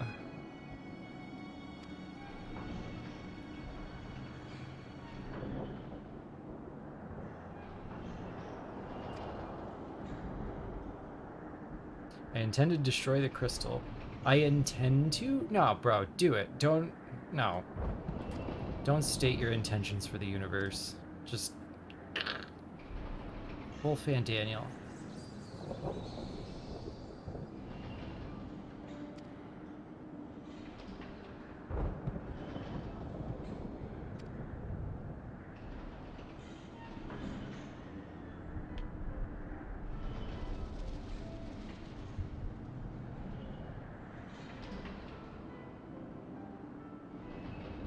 While imbuing a crystal with memories is a simple process, storing a message, a warning even, would be something altogether more complex.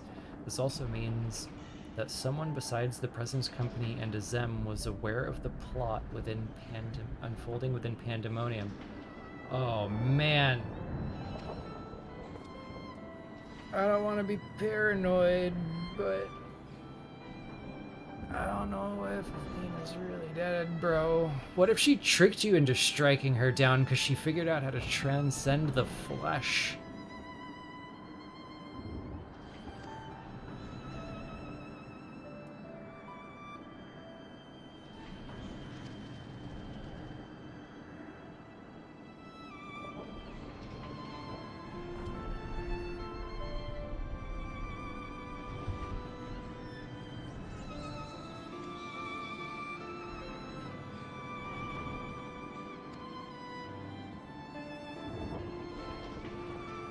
This talk of journeys smacks of a Zen.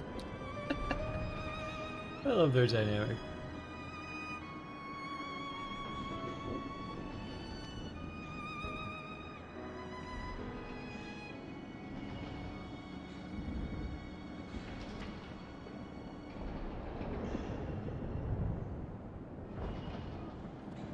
I love how no matter where you go around here, it's just like this soothing, rhythmic grinding of rusty metal.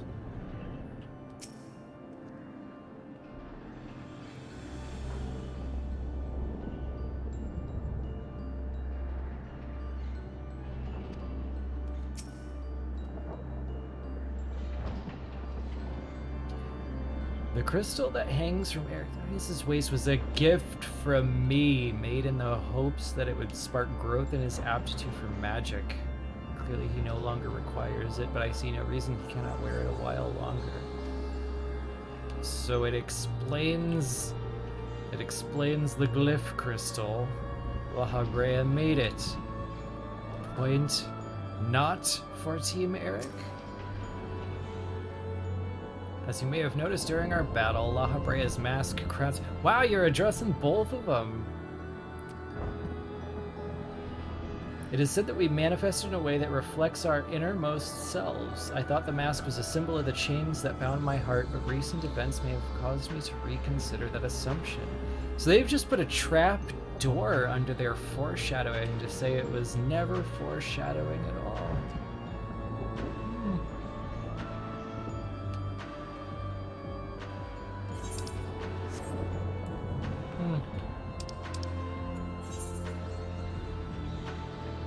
Back to the start we go.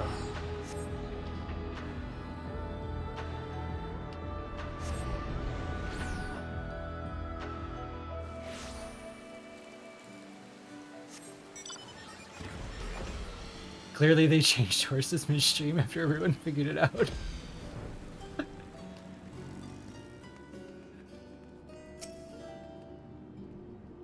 Much like Harlem Malls.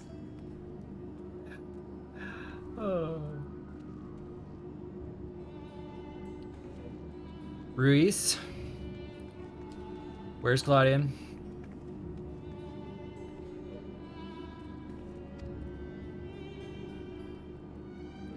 Communication with the airship Professor Claudian commissioned in his search was lost some time ago. Awesome. Told you were gonna have a bad day. MGG has sent out word of an unusually large amount of energy coming from somewhere in the ethereal sea. Yo! Please, you must come with me. Oh my god, is Pandemonium Part 3 in the present?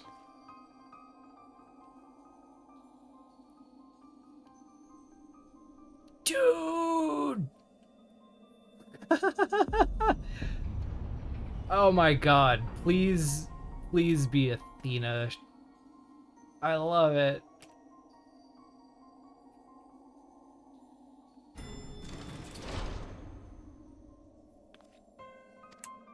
Why is it whenever danger visits the world, you are not far behind? Why is it whenever you need to scold me, or Charleon wants to scold me, they send you?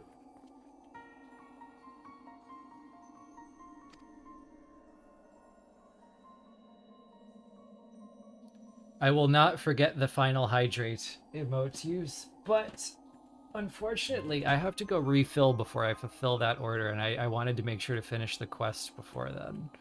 I will fulfill my duty. while also being respectful of people's time. Which may sound insincere coming from someone who's as big as of a windbag as I am and watches these cutscenes so slowly as I do.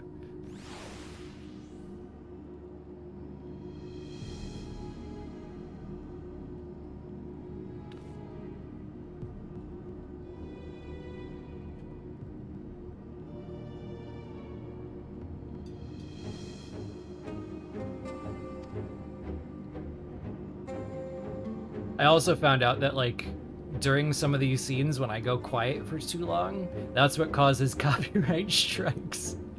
I'm trying to figure out what the maximum amount of silence I can have is. Good night.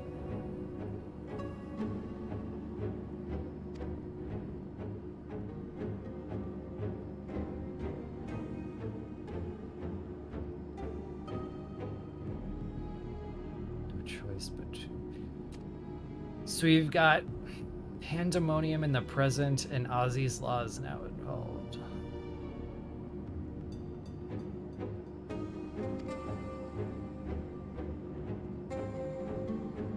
Awesome.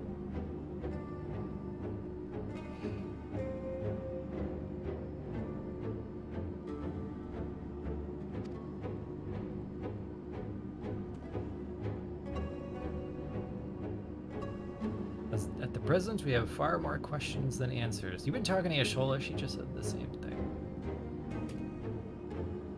Is that like the new last quest slogan?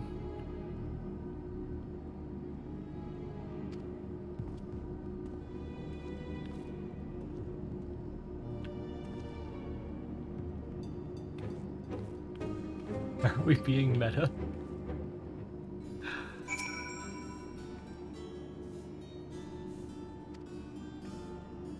He even brought the crystal with him. No shit. Maybe the crystal brought him with it.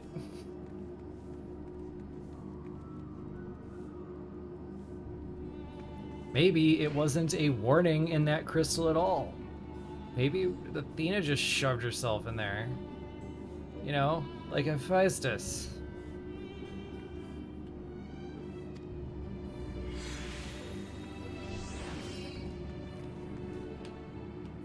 "10 years later, we have validated the Pajal lore. Where the Pajal shoved himself into the Jobstone, and we were all like, bro, what?"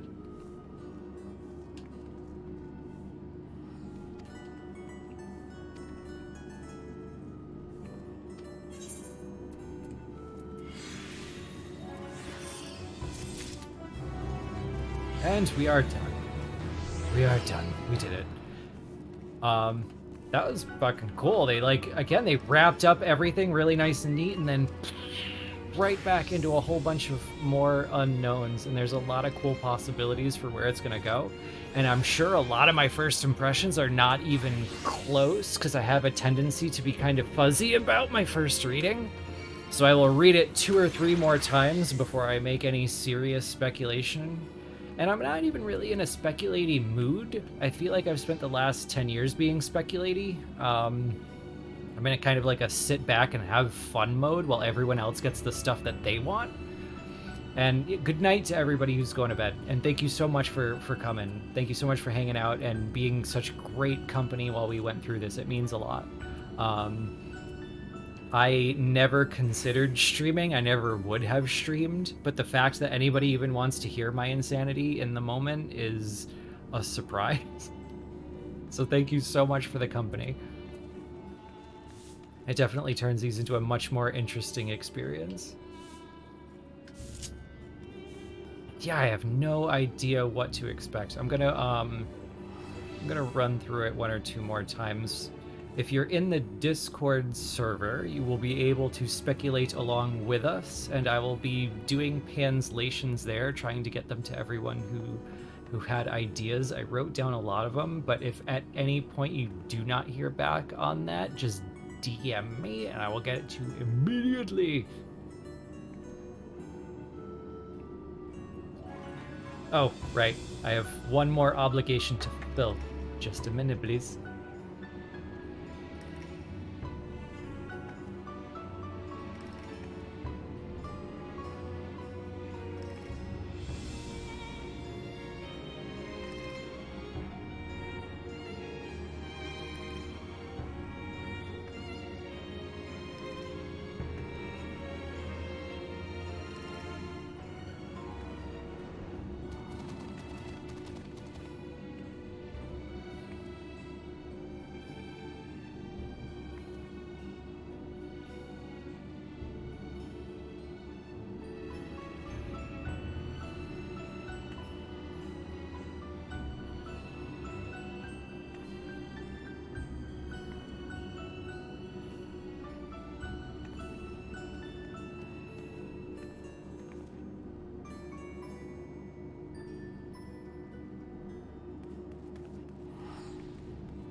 Okay, back.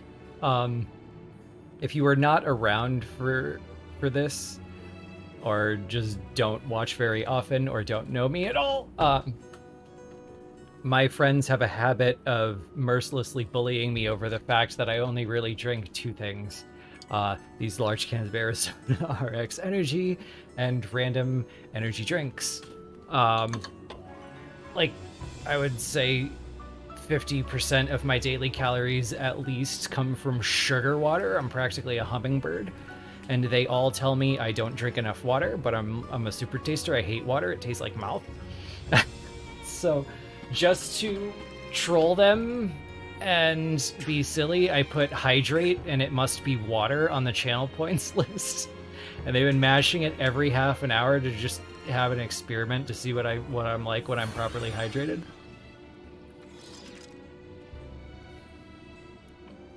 And we had one final hydrate of the night before Lenny left. Don't worry, Pash, it'll all be there. I'll get it over to YouTube, and thanks to the efforts of Rockle, it will no longer be a 6-month delay before I write the titles and descriptions and make thumbnails.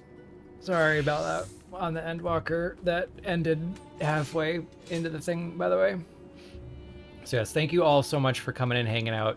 It is much more fun to be able to do this live, especially because my mind is still very fuzzy on it, and I'm not in a great place for understanding, comprehending, predicting, so I get to be just as confused and weird as everybody else for a minute, which you can no doubt tell by how many times you need to, like, correct me on little brain glitches I have along the way.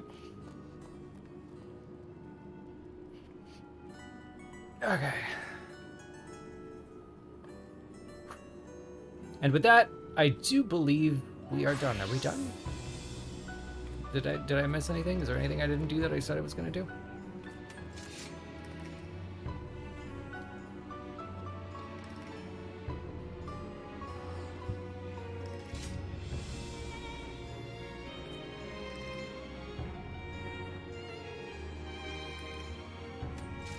Put on the body. Oh. I forgot there are tokens, aren't there? Relic exchange.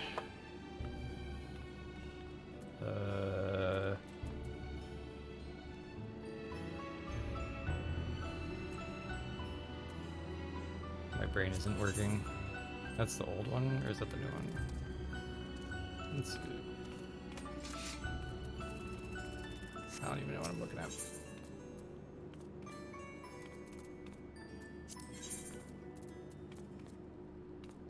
Casting healing.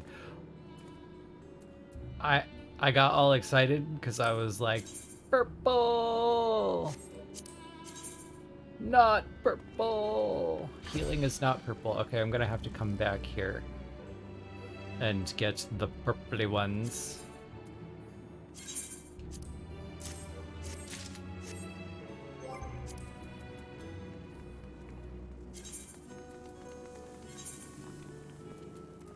Where's my inventory?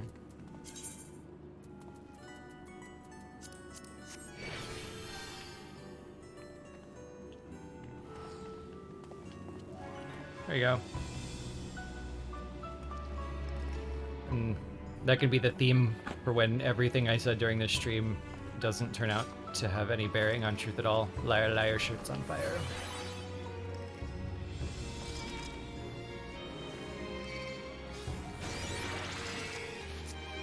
This one with like the ring on the back, that's cool.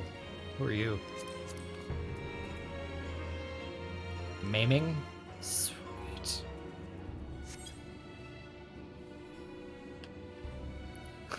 This is gonna ruin my hat.